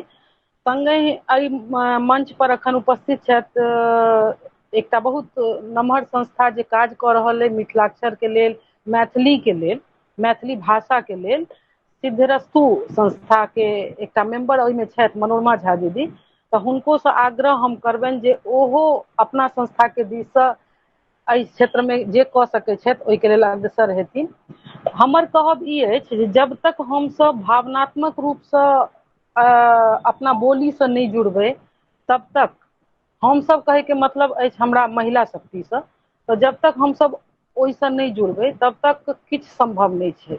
कतबो क्रोट उपाय कऽ लेथुन केओ, ओ सम्भव नहि छै, हमर ई माननाइ अइ, हमर व्यक्तिगत माननाइ ई अइ। किया तऽ कौआ अगर काँव काँव नहि करतै तऽ कुहू कुहू करतै?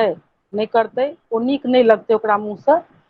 दोसर, कुत्ता अगर म्याऊं म्याऊं करतै तऽ नहि नीक लगतै, ओकर भौं भौं करैके ओकर आदत छै तऽ ओएह करतै। तेनाहिते हम मैथिल सबके मैथिली बाजबाक शोभा दैत अछि, हमरा मुँहसँ ओ नीक लागैत अछि। तऽ सबसँ पहिले ई बात हमरा सबके आत्मसात करऽ पड़त और ओहि दिशामे कार्य करऽ पड़त। और दोसर हमर माननाइ ई अछि कि जे अपना माय बापके नहि होइ छै ओ ककरो नहि भऽ सकैत अछि। तऽ ताहि दुआरे हमसब जते महिला शक्ति छी ओ एहि बातके समर्थन करै छी, और एहि बातके लेल जते भऽ सकतै से हमसब करैके कोशिशमे छी। और सखी बहिनपाके दरभंगा समूहके तरफसँ ई पिछला दुर्गा पूजामे शुभारम्भ भऽ चुकल रहै, जे जनगणनामे लिखाबी जे मैथिल भाषी हमसब छी तकर शुरुआत, तकर पर्ची बँटनाइ, तकर जनजागरण केनाइ, एकर शुरुआत भऽ गेल रहै। हमसब विभिन्न स्तर पर कार्यो कऽ रहल छी। और ई कोरोना के समय के कारण हमसब किछु, हमर सबके गतिमे अवरुद्धता आयल अछि, तऽ हमसब जेनाहिते ई काल खत्म होइ छै, जेनाहिते एहिसँ उबरै छी, हमसब फेरसँ ओहिमे जुटब। और हमसब विश्वास दियाबै छी अहाँ सबके जे मतलब अहाँ ई सब ई बुझब कि हिनकर बड़बोलापन छनि, लेकिन बड़बोलापन नहि अछि। ये हमर सबके एकटा प्रतिबद्धता अछि कि हम सब मैथिली के प्रारंभिक शिक्षा में शामिल करे के लेल, जनगणना में मैथिली भाषी लिखावे के लेल जे भी उपाय हेतै, हम सब सखी बहिनपा के 30,000 संख्या में पूरा सेनानी ठाढ़ छी। और 30,000 में से अगर 10,000 एक्टिव भ जेबै तऽ एकरा पृथ्वी पर आने से क्यों नहीं रोकि सकै छै। ताहि दुआरे हम सब सखी बहिनपा के तरफ से आश्वस्त करै छी जे हम सब एहि दिशा में कार्य करब। बस हमरा एतबी कहबाक छल। सब गोटे के हमर सादर नमन। जय मैथिली, जय मिथिला, जय मैथिली भाषी। वाह, जय हो, जय हो, जय हमर सखी सब, सखी बहिनपा और जय मैथिली। मनीष भाई, अब अहाँ के हम कहब जे हाँ समापन दिस एकरा अब ल गेल जाय और अपन अहाँ वक्तव्य अखन पूरा सुनला के बाद अहाँ के अपन विचारधारा या प्राथमिक शिक्षा में मैथिली अनिवार्य होय एहि के लेल अहाँ के अपन के विचारधारा है हमरा सब तक करी, ओकर बाद एकर समापन के घोषणा भ जी। समूह में जुड़ल करीब छलौ हैं 40 गोटे जहन हम सब शुरू केने छलौ हैं, आ घटैत घटैत आब 23 पर आबि गेल। तऽ ई अंतिम वक्ता के हाथ लगिते छै, दर्शकक संख्या कम, मुदा जे रहै छथिन से क्रीम रहै छथिन। तऽ आब क्रीम लोग बाँचल छी, आ जे गेलथि है से अपन अपन महत्वपूर्ण जे छै से वक्तव्य या जे कोनो प्रश्न या कोनो जिज्ञासा छलनि हैं तकर संग। तऽ बहुत नीक अछि। सबसँ पहिले तऽ बधाई दै छी इस समूह के, सखी बहिनपा समूह के, जे एक से एक सार्थक प्रसंग, एक से एक सार्थक विमर्श के जे छै प्लेटफॉर्म पर, सोशल नेटवर्क पर आनि कऽ हम सब राखि रहल छी। दिलीप जी से ये शुरू भेल छल एकर प्राथमिक शिक्षा में मैथिली के अनिवार्यता विषय पर वक्तव्य। हेलो जी भाई, एकदम स्पष्ट है आवाज, जी एकदम जी। स्पष्ट आवाज। तऽ ओहिमे ओ चर्च केलनि डॉक्टर जयकांत मिश्र जे लेटर ड्राफ्ट केने रहथिन या ओहिसँ संदर्भ में जे कोनो जानकारी रहे प्राथमिक शिक्षा में मैथिली के अनिवार्यता कतेक आवश्यक छै, ततऽ से लऽ कऽ ओकर बाद डॉक्टर साहब, तकर बाद हमर रोहित भाई, तकर बाद अरुणाभ भाई, श्रीमान मुकेश जी, एतऽ तक अबैत अबैत नव शिक्षा नीति 2020 तक के चर्च जे छै प्रसंगवश भेल। और आंकड़ा जे छै ताहि पर रोहित भाई बहुत काज केने छथि, जे कि सोझा आयल अछि हमरा सबके। बहुत बात सुनलाक बाद एक तऽ कनी समयो बेसी छै, हमहूँ चाहब जे कि संक्षेप करी, संक्षेपे में, चूंकि मोट मोट सबटा बात मूल बात सब आबि गेलै। एकटा बात पर हम बहुत गोटा के जोड़ देलियनि, और सोनी जी संभवतः ग्रुप में जुड़ल हेतैथ, किया तऽ बहुत गोटा जा रहल छथि लेफ्ट भऽ कऽ। सोनी जी के एकटा प्रश्न छल। हाँ जी जी जी सोनी जी, और अहीं के ने ओकर बादो बहुत गोटा के एलनि हैं, भारती जी के सेहो छलनि हैं, बहुत गोटा के नाम मोन नहीं है सब सखी के। तऽ ई छलै जे कि हमरा सबके सर्वाइव करे के लेल हिंदी या अंग्रेजी जे छै से सेहो तऽ आवश्यक छै। सोनी जी, अहाँ के प्रश्न एकदम जायज छल, एकरा कतौ से कियो खंडन नहीं करत। हम ई कहने छलहुँ हैं जे रोहित भाई जखन ई अपन वक्तव्य दऽ रहल छलथि, जखन ई आंकड़ा प्रस्तुत कऽ रहल छलथि, तखन ओहिमे अहाँ की स्पष्ट केने छलथि है, तैं हम रोहित भाई के जगह ई अवसर हम ही लेलहुँ ए बात के क्लियर करे के, जे रोहित भाई ई बात स्पष्ट केने छलथि है, ओ बाजारवाद पर प्रश्न केने छलथि है, ओ अहाँ के भाषा पर नहीं प्रश्न केलथि।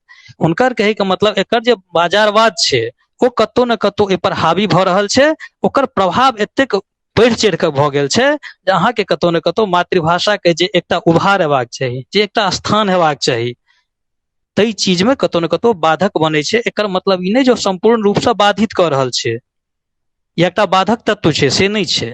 एकर एकेटा छै त्रिभाषा फॉर्मूला। त्रिभाषा फॉर्मूला सरकार के नीति छै, आम जन के लेल सेहो ओतबे ओकरा बुझनाइ आवश्यक छै। तऽ हम मोट बात कहब जे मातृभाषा संस्कार के लेल, राष्ट्रभाषा व्यवहार के लेल, और अंतरराष्ट्रीय भाषा व्यापार के लेल। जी बिल्कुल सही सर। हमरा लगैया जे एहिमे जतेक आदमी के प्रश्न छल, हम बहुत गोटा के देखलियन, पंजाब के, बंगाल के, हिंदी के बहुत तरहक बात सब राखल गेलै। एकर एकेटा छै, मातृभाषा संस्कार के लेल, राष्ट्रभाषा व्यवहार के लेल, अंतरराष्ट्रीय भाषा व्यापार के लेल। आब अहाँ एकर चयन करू जे अहाँ के आवश्यक छै। त्रिभाषा तऽ नहीं सरकारो लगेने छै ना, जे अहाँ के घर में संस्कार बाँचल रहे, समाज में व्यवहार बाँचल रहे, अंतरराष्ट्रीय आधार पर, चूंकि अर्थ युग छै, अर्थ युग में जे छै से बाजारो आवश्यक छै, ताहि के लेल अहाँ अंग्रेजी के छै से भजा के खाओ। एहि ग्रुप में हमरा लगैया 60-70 गोटा जुड़ल छियै। किया सीख रहल छियै मैथिली? अपन संस्कारे बचबै ला बढ़बै ला कि ना? एहिमे बहुत गोटा छथिन, सखी सब छथिन जे जर्मनी से जुड़ल छथिन, अफ्रीका से छथिन, जापान से छथिन, मलेशिया से छथिन, लेकिन तैयो मैथिली ऑनलाइन प्रशिक्षण लऽ रहल छथिन। तकर वह उद्देश्य छै जे हमर जे संस्कार छै, हमर जे मातृभाषा छै, ओकर संरक्षण आ ओकर संवर्धन ई हमर दायित्व छै। क्लियर भऽ गेल? आब अबै छी दोसर, प्राथमिक शिक्षा में जे मैथिली के अनिवार्यता छै ताहिमे दूटा पक्ष जे छै से अहम छै। एकटा तऽ सैद्धांतिक पक्ष छै, एकटा व्यावहारिक पक्ष छै।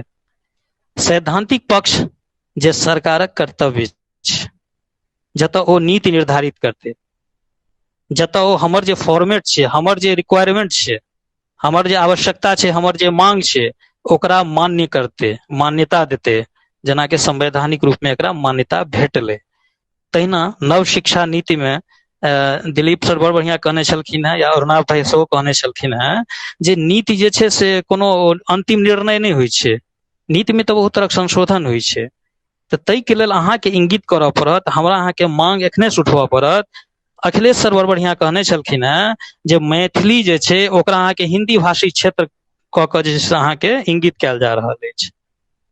कियाक तऽ सर अपना सब अपने तऽ लिखै छियै हिंदी, और अपना सबके सरनेम से तो ओनाहितो पता चलि जाइ छै जे अपना सब मिथिला के छियै, चाहे दिल्ली में रहिए या कतौ रहिए।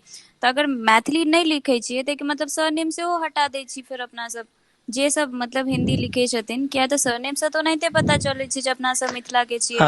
नहीं, आब ई देखियौ, ई विवादक विषय भऽ सकैया, कारण जे सरनेम अहाँ सभक सरनेम अहाँ केना बुझबै जे मिथिले के छै? यादव कहाँ सब मिथिलेटा में मोस्टली होइ छै? सब मोस्टली कहि रहल छी अपना सबके नहीं यहाँ। नहीं, एक मिनट हमू कनी एक सेकंड भाई में हमरा विरोध है। ई सरनेम पर जे कहल जाय छै बहुत संकीर्ण विचार भऽ जायत। नहीं छै जे कते सरनेम छै, ई की सोनी जी अहाँ से ई हम नहीं आशा राखी छी, ई तर्क नहीं ठीक भेल। नहीं सर, जेना आगू हमर बढ़ सबके जे छै ना, जेना कि बहुत चीज पता चलैत रहे छै ना, तैं कहै छी। बाकी फिर स्पष्ट करू, फिर स्पष्ट एकरा क्लियर कर लिया। अहाँ सोनी जी ई बात के फिर क्लियर करू, हमहू बुझिए ना अहाँ सर, की जेना कह कि चाहै हम छी। अपना जेना कि सर सर हमहू हाँ, फिर वह कहू। गलती दोहरा देलहुं जे बात बात में सिंधु दी कहलखिन। हाँ, जेना कि बस हम बस बस अपना जी जेना कि हम पहले चौधरी छलिए तऽ कंफ्यूजन छलै सर, कियाक तऽ हरियाणवी सेहो छै और बंगाली सेहो रहे छै और अपन सबके मिथिला के। बट हम विवाह के बाद झा भऽ गेलहुं, तऽ आब पूरा पता चलै छै। जखने झा लगेबै तऽ मतलब की जे बिहार के छथिन, तऽ सही सोनी चीज कहलहुँ आब। डॉक्टर नहीं सोनी साहब, जी अहाँ बहुत जगह गलती छी, बहुत जगह गलत छी। एक हाँ अहाँ सर बिहार हम के भऽ सर गेलहुँ रुकू जी सुन लिया अपन, सर एमे देखियो गलती हम तो अंतिम छियै। नहीं सुनू ने एक मिनट, अंतिम मनन तऽ अपने करबै, अहाँ ओकरा जी प्रोसेस तऽ अपने करबै। हम अपन विचार दै छी, अहाँ केना भ्रम में छी। मान लिअ झा बिहारे टा के कोनो ठेका लागल छै? बिहार झा तऽ नेपालो में छै, आ झा सर बजला से इएह तऽ फायदा छै जे पता चलैया। हाँ भले सुनू ना, गलतिये रहै। दिल्लियो में छै यादव, पासवान, सब मैथिल छथि, सब मैथिली भाषी छथि। एहन उदाहरण नहीं दी जैसे मैथिली के नुकसान हुए, एहि पर कनी विचार करी जे मैथिली के नुकसान नहीं दी। बाजल जाओ हाँ, मनीष जी। रोहित भाई अहाँके बाजब जरूरी अछि, अहाँ जरूर बाजू। हमर बाजब एहि दुआरे जरूरी है जे एकदम बाजू वाला बात, और जी। बनारस में सेहो बड़ झा रहे छथि, अलीगढ़ में सेहो बड़ झा रहे बिल्कुल। छथि। पूर्वांचल वाला जे इलाका छै, खास कर सोनी जी, जे आधा बिहार आ आधा उत्तर प्रदेश जे कवर करैया, भोजपुरिया बेल्ट खास कऽ, तऽ अच्छा ताहिमे हाँ। बड रास नाम एहन छै जे पूर्वांचल में जे अहाँके झा सब रहै छथि। बनारस, लखनऊ एम्हरो सबमे झा सब छथि, एहन बात नहीं छै। हमसब टाइटल करियो इएह वाला बात भऽ जेतै जे पहिले यूपीएससी बीपीएससी के रिजल्ट अबै छलैया ने, की भेल तऽ झा, मिसर, पाठक, चौधरी ई सब रहै छलखिन हेँ। जते यूपीएससी लिस्ट में नाम देखलक सर माफ करब, बट हम अपन अनुभव कहि रहल छी जे हम जतऽ भी अपन नहीं नाम सोनी जी, बतेने छी ना, ओतऽ हमरा रोहित सब भाई, कहलैया जे अहाँ मतलब कि बिहारी हो हाँ क्या? हाँ, तऽ हम अपन अनुभव सोनी जी, साझा कर रहल छी सर। सोनी जी अहाँके एकटा बात से हम रोकब। हाँ जी सर। पहिले तऽ अहाँके हम भाषा पर क्लियर कऽ देलहुँ, जे अहाँके ई रहे जे कि हिंदी और अंग्रेजी जे सर्वाइव करले आवश्यक छै, हम एकदम कहै छी सहमत छी हम सब। अरे हम स्वयं एकटा मल्टीनेशनल कंपनी में जॉब करे छी, ओतऽ अगर हम अंग्रेजी में मेल नहीं डालबै तऽ हमर काजे नहीं हेतै। सर बहुत कलीग्स नीक जेना अहाँ समझेलियै, मतलब जी अपन जी जिंदगी भर नहीं जो बिसरबै। हिंदी में हम कलीग से बात नहीं करबै तऽ हमर चेक नहीं पास हेतै। लेकिन कि हमरा अपन बच्चा सने हुए हिंदी और अंग्रेजी में जरूरी तऽ नहीं ने छै। नहीं सर बिल्कुल नहीं। नहीं छै, चूंकि बच्चा के संस्कार तो हम देबै अपने भाषा में बात करबै। हमर माँ बाबू हमर बच्चा से बात करै छै तऽ हुनको संतुष्टि भेटै छनि ओतबे, आ ओहि बच्चा के एकटा नव चीज भेट रहल छै, संगे अपन संस्कार सर के हम तऽ प्रति ओ कोनो जागरूक स्कूल छै। के जे स्टोरी छै ना, ओहो हम पहले बच्चा के मैथिली में सिखबै छियै, जी ओकरा पूरा जी बतबै छियै ताकि ओकरा तऽ से कॉन्सेप्ट बात क्लियर भऽ जाइ छै। जी तखन ओ हाथ तऽ हिला तहिना हिला के बतायत इंग्लिश में, आ इंग्लिश में जी की छै जे सिर्फ रटबाबै छै तऽ ओ फिर नहीं ओकरा समझ में आबै छै। हाँ, सोनी जी समय संकेत सेहो कऽ रहल हमरा सबके, और नीक बात छै, एहि पर विमर्श हुए। लेकिन एहिमे दूटा बात, जेना भाषा के संबंध में हम स्पष्ट कहलहुँ, अहाँ संतुष्ट हैब हम उम्मीद करै छी, हाँ तहिना अहाँके एकटा बात और आग्रह करब जे ई सरनेम, ई जाति, ई प्रांत, एहि सबसँ अगर मिथिला और मैथिली एहि दुनू के कतौ अहित होइत होय तऽ ओहि चीज के नहीं बाजि कऽ हमसब ओकरा अन्दर राखी, आ अन्दर की एकरा अंदर नहीं सर, विकारो एकदम रूप में नहीं, तिरस्कार करी सर। तिरस्कार करी, ओकरा ओ एकटा विकृत रूप में नहीं ओकरा राखी। ओकरा अहाँ मोन मस्तिष्क से साफ कऽ दियौ जे मिथिला में जे कियो छै सब मैथिल छै, आ जे मैथिली बजै छै ओ मैथिली भाषी छै, ओकर भाषा छै। आब बिल्कुल ओहू सर, में छै, ओहू में छै, आ देखियौ अखिलेश सर एकटा कमेंट केने छै डॉक्टर साहब जे मिथिला में प्रमुख भाषा मैथिली अछि अथवा मैथिली के बोली। एकर जवाब देनाइ के उपयुक्त बुझबै? कहू एहि चीज से कते अहाँके क्लियर भेल बात? नहीं भेल क्लियर, हम करै छी क्लियर। मैथिली के जे भाषा हेतै मिथिला के, ओ तऽ भाषा मैथिलीये हेतै ना। ठीक तहिना जेना हिंदी के एकटा अहाँ भाषा मानै छियै, लेकिन ओ विभिन्न क्षेत्र में अहाँ क्या कह दिया क्यों जे बिहारी टोन है ये, अहाँ के क्या क्यों कह दिया बंगाली टोन है ये, अहाँ के क्या क्यों कह दिया गोरखपुरी टोन है ये इलाहाबाद का है तो शुद्ध हिंदी है, लखनऊ का है तो शुद्ध हिंदी है। वो देश कोश पर वो बोली के रूप में चल रहल छै, लेकिन भाषा के एकटा मानक रूप अहाँके मानव पड़त। जी अखिलेश सर, अगर असहमत हुई तो कहल जाए।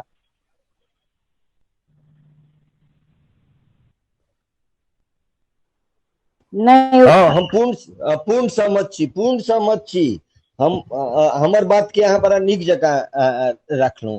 हम सब माने ओतऽ कतौ आगू में कमेंट रहे जे मिथिला में बहुत भाषा छै, हम ओहि पर हम विरोध जतबै छी, अहाँ बात स्पष्ट कऽ देली। मिथिला में एकेटा भाषा छै, बिहार में बहुत भाषा हेतै, हाँ बिहार में बहुत भाषा हेतै, लेकिन मिथिला में एकेटा भाषा छै। एकेटा भाषा छै, नीक जकाँ रखलहुँ, हाँ जी ओ भेलै सर मैथिली। आ मैथिली आब देखियौ, हम कतौ न कतौ विषय से विषयांतर नहीं हेमऽ चाहे छी, कारण जे आजुक विमर्श के जे विषय छलैया प्राथमिक शिक्षा में मैथिली के अनिवार्यता।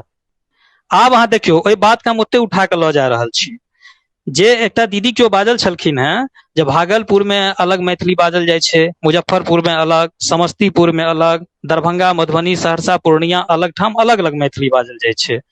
ई डॉक्टर साहब के वएह बात हुनको छनि कहऽ के, हुनकर अभिप्राय ई छनि जे ओ सबटा बोली छियै। तें मातृभाषा यदि अहाँके हिनकर बात हमरा बड़ नीक लागल छलै अरुणा भाई के, जे ओकरा हमसब प्रारंभिक शिक्षा नहीं कहिए, आरंभिक शिक्षा कहिए, प्राथमिक शिक्षा नहीं कह कऽ आरंभिक शिक्षा कहिए मैथिली के। कारण जहन ओ शिक्षा शुरूए से नहीं छै तऽ आरंभे तऽ भऽ रहल छै, आब ओ 8वीं तक लऽ जाओ। तऽ एहिमे अगर अहाँके भाषा के अगर मान्यता भेट जाइए प्राथमिक शिक्षा में मैथिली, आरंभिक शिक्षा में मैथिली, तऽ अहाँके मानक 1 भऽ जायत। अहाँके लिखऽ में जे एखने रोहित भाई उदाहरण देलनि अछि जे हम अछि बजै छी, लेकिन हमर कोनो मैथिली समाज जकरा बहुत दिन से भेंट नहीं छै मैथिली से, ओ हमरा लग मैथिली के किताब देख कऽ हमरा बड़का मैथिली के विद्वान बुझि जाइया आ अछि के पढ़ैया अच्छी। कम से कम बोली में तऽ हम एकरा स्वीकार कऽ लेबै, लेकिन जखने ओ सिलेबस के अंदर एतै ओ सब दिन पढ़तै अ आ 6 में हर्ष इकार अछि, तखने एकटा मानक रूप लेतै। बोली भाषा में इहो सब अंतर छै। तहू के उद्देश्य से देखियौ तऽ कतौ न कतौ प्राथमिक शिक्षा में मैथिली के अनिवार्यता इहो सब एकटा कारण छै। ई बात निस्संदेह छै जे अपन मातृभाषाक सम्मान करते ओकर सम्मान निश्चित हेतै, अपन भाषा ओकरा बहुत सम्मान देतै। और तकर सबसँ पैघ उदाहरण एखन जे ग्रुप में जे समूह में हमसब जुड़ल छी ओहिमे किया जुड़ल छी, आइ तक कते से के परिचित छलहुं हैं, कोन आधार पर परिचित छलहुं हैं। एकर एकेटा परिचय के मूल आधार छै यह मातृभाषा प्रेम, मैथिली प्रेम, जे जर्मनी, रूस, जापान, नेपाल, इंडिया, दिल्ली, कलकत्ता, बम्बई सब ठाम हमसब जुड़ल छी। ओकर केंद्र में एकटा छै मातृभाषा। और देखियो जे आरती दीदी के हमसब सम्मान किया करै छियनि। आरती दीदी के ई ग्लानि जरूर छनि जे हमर बेटा जे छै से ऑस्ट्रेलिया में पढ़लक, ओ किया ने मैथिलीए में अथी केलक, लेकिन ओहि ग्लानि के दूर करे के लेल आरती दीदी एकटा काज तऽ कऽ रहल छथिन। कतौ न कतौ प्रेरणा बनि कऽ उभरलखिन हैं जे एते बड़का अंतरराष्ट्रीय पर प्रसिद्ध अगर छै, अंतरराष्ट्रीय स्तर पर सखी बहिनपा ग्रुप, तकर मूल आधार की छै? वह हम तऽ कहै छी लोग के देरियो से चेतना जगते और अपन वस्तु के अपन सम्मान बुझते। एकटा कोनो बहिन कहलखिन हैं पटना से जे हमरा सबके बहुत दुख होइया जे अपन चीज के इज्जत हमसब अपने नहीं करे छियै। एकदम सही कहलखिन हैं। हम सब अपन हीरो के कहियो अपन हीरो नहीं कहलिए। अपन वस्तु के, अपन लोग के अपन हीरो अहाँ के मानव पड़त। अपन बेटा के राजा बाबू हमरा अपने कह पड़त, दोसर कखनो ओकरा रजबे कहते। ताहि दुआरे अपन वस्तु के, अपन चीज के इज्जत करबै, ओकरे बढ़ेबै, यो हमर सबके अछि। तें अपन जे मातृभाषा है ओकर जते अहाँ सम्मान करबै ओकर प्रतिफल में अहाँ के सम्मान ओते बेसी बढ़त। ई मातृभाषेटा से संभव छै। किया तऽ कोनो समाज में जाके अहाँ नव जगह बनेबै तो ओ बिरले ककरो प्रसिद्धि भेटलैया, एकरो तिरस्कार नहीं चौक सकैया, ओकरो स्वीकार करै छियै हम सब, लेकिन अपवाद में भेटै छै। ताहि के लेल ओकरा बहुत किछु करऽ पड़ै छै। अहाँ के एकटा छोट सन उदाहरण दै छी। हम मात्र बीकॉम पास छी, अपन कनी अथी नहीं करऽ चाहे छी, आत्म प्रशंसा में नहीं जाय चाहे छी, शॉर्ट करऽ चाहे छी। हम बीकॉम पास रही, 12 साल के बाद जहन सोशल नेटवर्क से जुड़लहुँ, या रोहित भाई सन लोग से जहन जुड़लहुँ, डॉक्टर साहब संगे हम फेसबुको पर जुड़ल छी, बहुत लोग से जुड़ल छी, अहूँ सखी बहिनपा ग्रुप से बहुत गोटा हमरा से जुड़ल छी, हम जुड़ल छी हुनका से। तखन हमरा ई जे क्रांति छै मिथिला मैथिली के प्रति, से हमरा ई सोशल नेटवर्क के देन अछि। ई मात्र हमरे ने, हमरा सन कतेको युवा के सपना साकार केलकै। ओ अपन मातृभाषा प्रेम के कारण आइ हमरा तक ई तक नहीं बुझल है जे डॉक्टर साहब के गाम कतऽ छियनि आ हमरा संबंध में के हेता। रोहित भाई हमर कोन संबंधी छथि आ कोन गाम के छै आइ तक नहीं बुझल, ईमानदारी से कहि रहल छी। लेकिन ई बुझल है जे एकटा मैथिल छथि, मिथिला से प्रेम छनि, भाषा से प्रेम छनि, ओ हमरा सभक जुड़ाव के एकटा आधार अछि। जहन हम 12 साल नौकरी केलहुँ एकटा कंपनी में, ओहिमे रहि कऽ जहन पीजी केलहुँ मैथिली से, यूजीसी नेट क्लियर केलहुँ मैथिली से, ओहिठाम का लोक बुझि गेलै जे मल्टीनेशनल कंपनी में काज करितो अपन मातृभाषा के लेल बताह छै। तखन जाके ओकरा सबके मानव पड़लै, बता के स्वीकृति देवऽ पड़लै। आ जखन 4टा गीत गबै छलियै हिंदी में, तो एकटा मजबूर कऽ दै छलै एकटा गीत मैथिली में सुनबै लए। आब अहाँ बुझियौ जे हमरा ओहिठाम कतेक गौरव बोध होइ छलै अपन भाषा के लऽ कऽ, अपन संस्कृति के लऽ कऽ, अपन संस्कार के लऽ कऽ। एहन बहुत उदाहरण छै, हम एकरा अपना पर केंद्रित नहीं करऽ चाहे छी, क्षमा करब, ई प्रसंगवश बाजि गेल छलहुँ हैं। सिंधु दीदी के एकटा बात छलनि हैं भाषण वाला बिंदु पर, जे नेता सब एता लंबा लंबा भाषण दै छथिन, हिंदी में दै छथिन, ओहि काल में कतऽ चलि जाइ छनि मैथिली। एकदम जायज प्रश्न छनि हुनकर। अहाँ देखबै संसद में जे छै से शपथ ग्रहण लै छथिन जहन हमर सांसद सब, तो अहाँ के लागत जेना अहाँ पर बड़का एहसान कऽ रहल छै। डॉक्टर साहब बात के उल्लेख केने छलखिन हैं, ओ लागत जेना अहाँ पर बहुत बड़का एहसान कऽ रहल छथि, अहाँ के मैथिली में शपथ ग्रहण केलनि। हमर एकटा मित्र कहलनि हैं फलना नेताजी लेलनि हैं, देखलियै कते गौरवक गप छै। हम कहलियै यौ ई गौरवक गप छै कि हुनकर फर्ज थिकनि। गौरव करबै से हुनका पर, कोनो ओ नव लोक छथिन जे हमरा मैथिली में जे शपथ ग्रहण लेलनि तऽ हमरा पर उपकार केलनि हैं, सएह गौरव करब। तो हम तो गौरव करै छी भोगेंद्र बाबू पर, हम तो गौरव करै छी हुकुमदेव बाबू पर। ई हुकुमदेव यादव ओहि समय में एकर बात कहलखिन जे समय में के मान्यता नहीं भेटल, कहलखिन हम बाजब तऽ शपथ ग्रहण करब तऽ एही भाषा में करब। गौरव वाला गप तऽ शुरुए में भऽ गेल छै। ओ गौरव से बेसी अहाँ के रास्ता देखेलनि जे हम सब ओहि समय में संघर्ष के लिए भाषा के लेल संसद में बजलिए, शपथ ग्रहण लेलिए, जे समय में भाषा के एतेक बृहत स्तर पर अहाँ के लोग नहीं जनै छलै। तें सबटा बातक मूल बिंदु जे छै ओ छै जे प्राथमिक शिक्षा में जखने एते हमरा बच्चे से अवेयरनेस हेते, हमरा में जागरूकता हेते, हमरा अभिभावक में जागरूकता हेते, स्वाभाविक छै बच्चा में ओ चीज जेबे करते, ओकरा श्रोणित में जेबे करते, एकर प्रचार प्रसार हेते। संगे हिंदी पढ़, अंग्रेजी पढ़, बंगाली पढ़, सब भाषा के लिए स्वतंत्र छै। बहुभाषी भ जेतै त की दिक्कत छै? लोक के नहीं होइ छै 25टा भाषा के ज्ञान, 23टा भाषा के ज्ञान सबके होइ छै। ई त बहुत नीक बात छै। प्रतिभा तो जते विकसित हेतै ओते नीक गप छै, समाज के लेल लागू उपयोगी छै ओ चीज। तें ओकरो आवश्यकता छै। तकर पाछू ई नहि जे अपन चीज छोड़ि कऽ दोसर चीज। एकटा जे प्रचलन छै, कहावत छै जे माय के माय नहि कहलहुँ आ मम्मी के कहलहुँ, सास के जाके कहलहुँ मम्मी जी, तऽ ई प्रसंग एही सब पर ई संदर्भ बनल छै। बस अंत करैत एकटा बात और कहब, आग्रह करब, दुनिया में मैथिलक बहुत संस्था बनले। ई हम कोनो नकारात्मक बात नहीं कह रहल छी, एकटा अनुभव के बात कह रहल छी जे बहुतो संस्था बनले और जोश में हम ई कह देबै ओ कह देबै, होइत होइत होइत होइत संस्था से लोक के सेहो विरक्ति होइत गेलै, सदस्य सबके। संस्था सब दिनानुदिन जे छै से नीचा चलैत चलि गेलै। हम एकेटा आग्रह करब सखिन बहिनपा समूह से, बहुत बेसी उम्मीद छै, किया तऽ महिला सशक्तिकरण के दौर में जे सखी बहिनपा ग्रुप छै मैथिलानी के, हम अहाँ के अपन इमोशन देखा नहीं सकै छी, अपन संवेदना हम अहाँ के नहीं देखा सकै छी। हम कतेक भावुक छी। हमरा ई खुशी भऽ गेल अछि जे हमर कनिया, हमर भौज, हमर बहिन, हमर माय, हमर पितियन आइ एकरा में एतेक क्षमता एलै जे एहि सोशल नेटवर्क के माध्यम से सब एक दोसर से जुड़ले आ दुनिया के कोनो महिला संगे डेग मिलावे में सशक्त छथिन। ताहि के लेल एकटा एहन प्लेटफॉर्म हेब आवश्यक छलैया। मुदा विगत किछु संस्था के अनुभव देखैत हम एकेटा आग्रह करब जे अति उत्साह में नहीं आयब। बस के हम बहुतो गोटे से छोट छी, अवस्थो में अनुभवो में, तथापि एकटा जे अनुभव अछि ताहि के आधार पर हम आग्रह करै छी, विशेष आग्रह, जे सखी बहिनपा ग्रुप अति उत्साह में नहीं आवे। हम ई कह देबै, हम ओ कह देबै, हम एतबी दिन नहीं, एकेटा चीज हेतै, जे निरंतरता रहतै ना, एमे छै कंटिन्यूटी जरूरी छै, निरंतरता आवश्यक छै। अहाँ साल में एकेटा काज करू, ठोस काज करू, ओ ठोस काज जे छै 100 वर्ष तक जीवित रहतै। आइ अहाँ बहुत गोटा के उदाहरण पढ़ै छी, ओहिना नहीं, निरंतरते संगे सबक उदाहरण छै। अति उत्साह में जे होइ छै ना, से ओ कनिक होइ छै दिक्कत। हम सकारात्मक बात कह चाहे छी, एकरा नकारात्मक नहीं लिखियो, से आग्रह। और एहि के संग हम आरती दीदी के आग्रह करबनि जे आरती दीदी आजुक जे ई सेशन छै तकर एकरा औपचारिक समापन के घोषणा अपने करी। हाँ मनीष भाई, बहुत नीक से बहुत रास जे प्रश्न छले तकरा अहाँ बहुत नीक से अपन बात राखलिए, बहुत बहुत धन्यवाद। और इहो बात अहाँ एकदम सही कहलिए, अति उत्साहित भ कऽ हमरा सबके कोनो एहन काज करबाके, ठोस काज करबाके।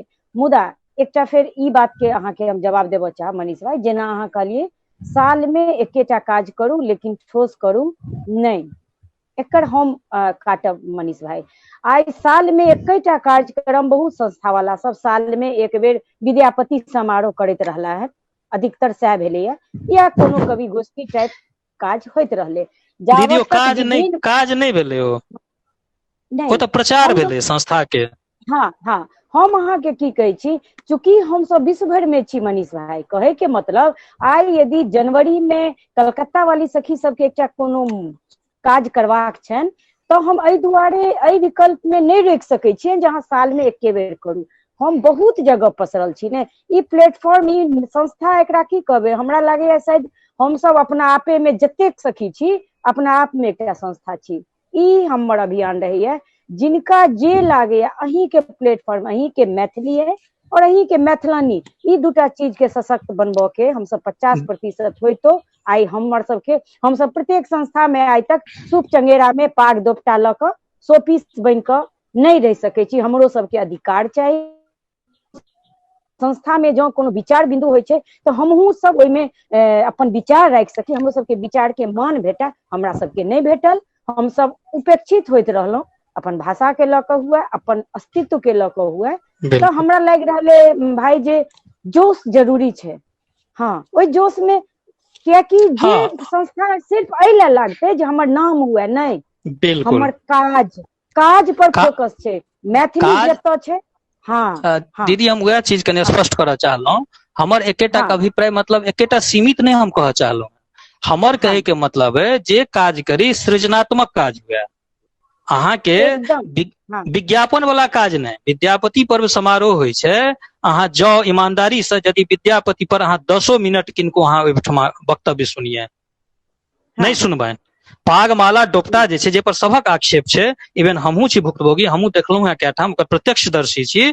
ओ मात्र संस्था के विज्ञापन छियै, ओ एमएलए एमपी के टिकट, वार्ड सदस्य के टिकट के विज्ञापन छियै।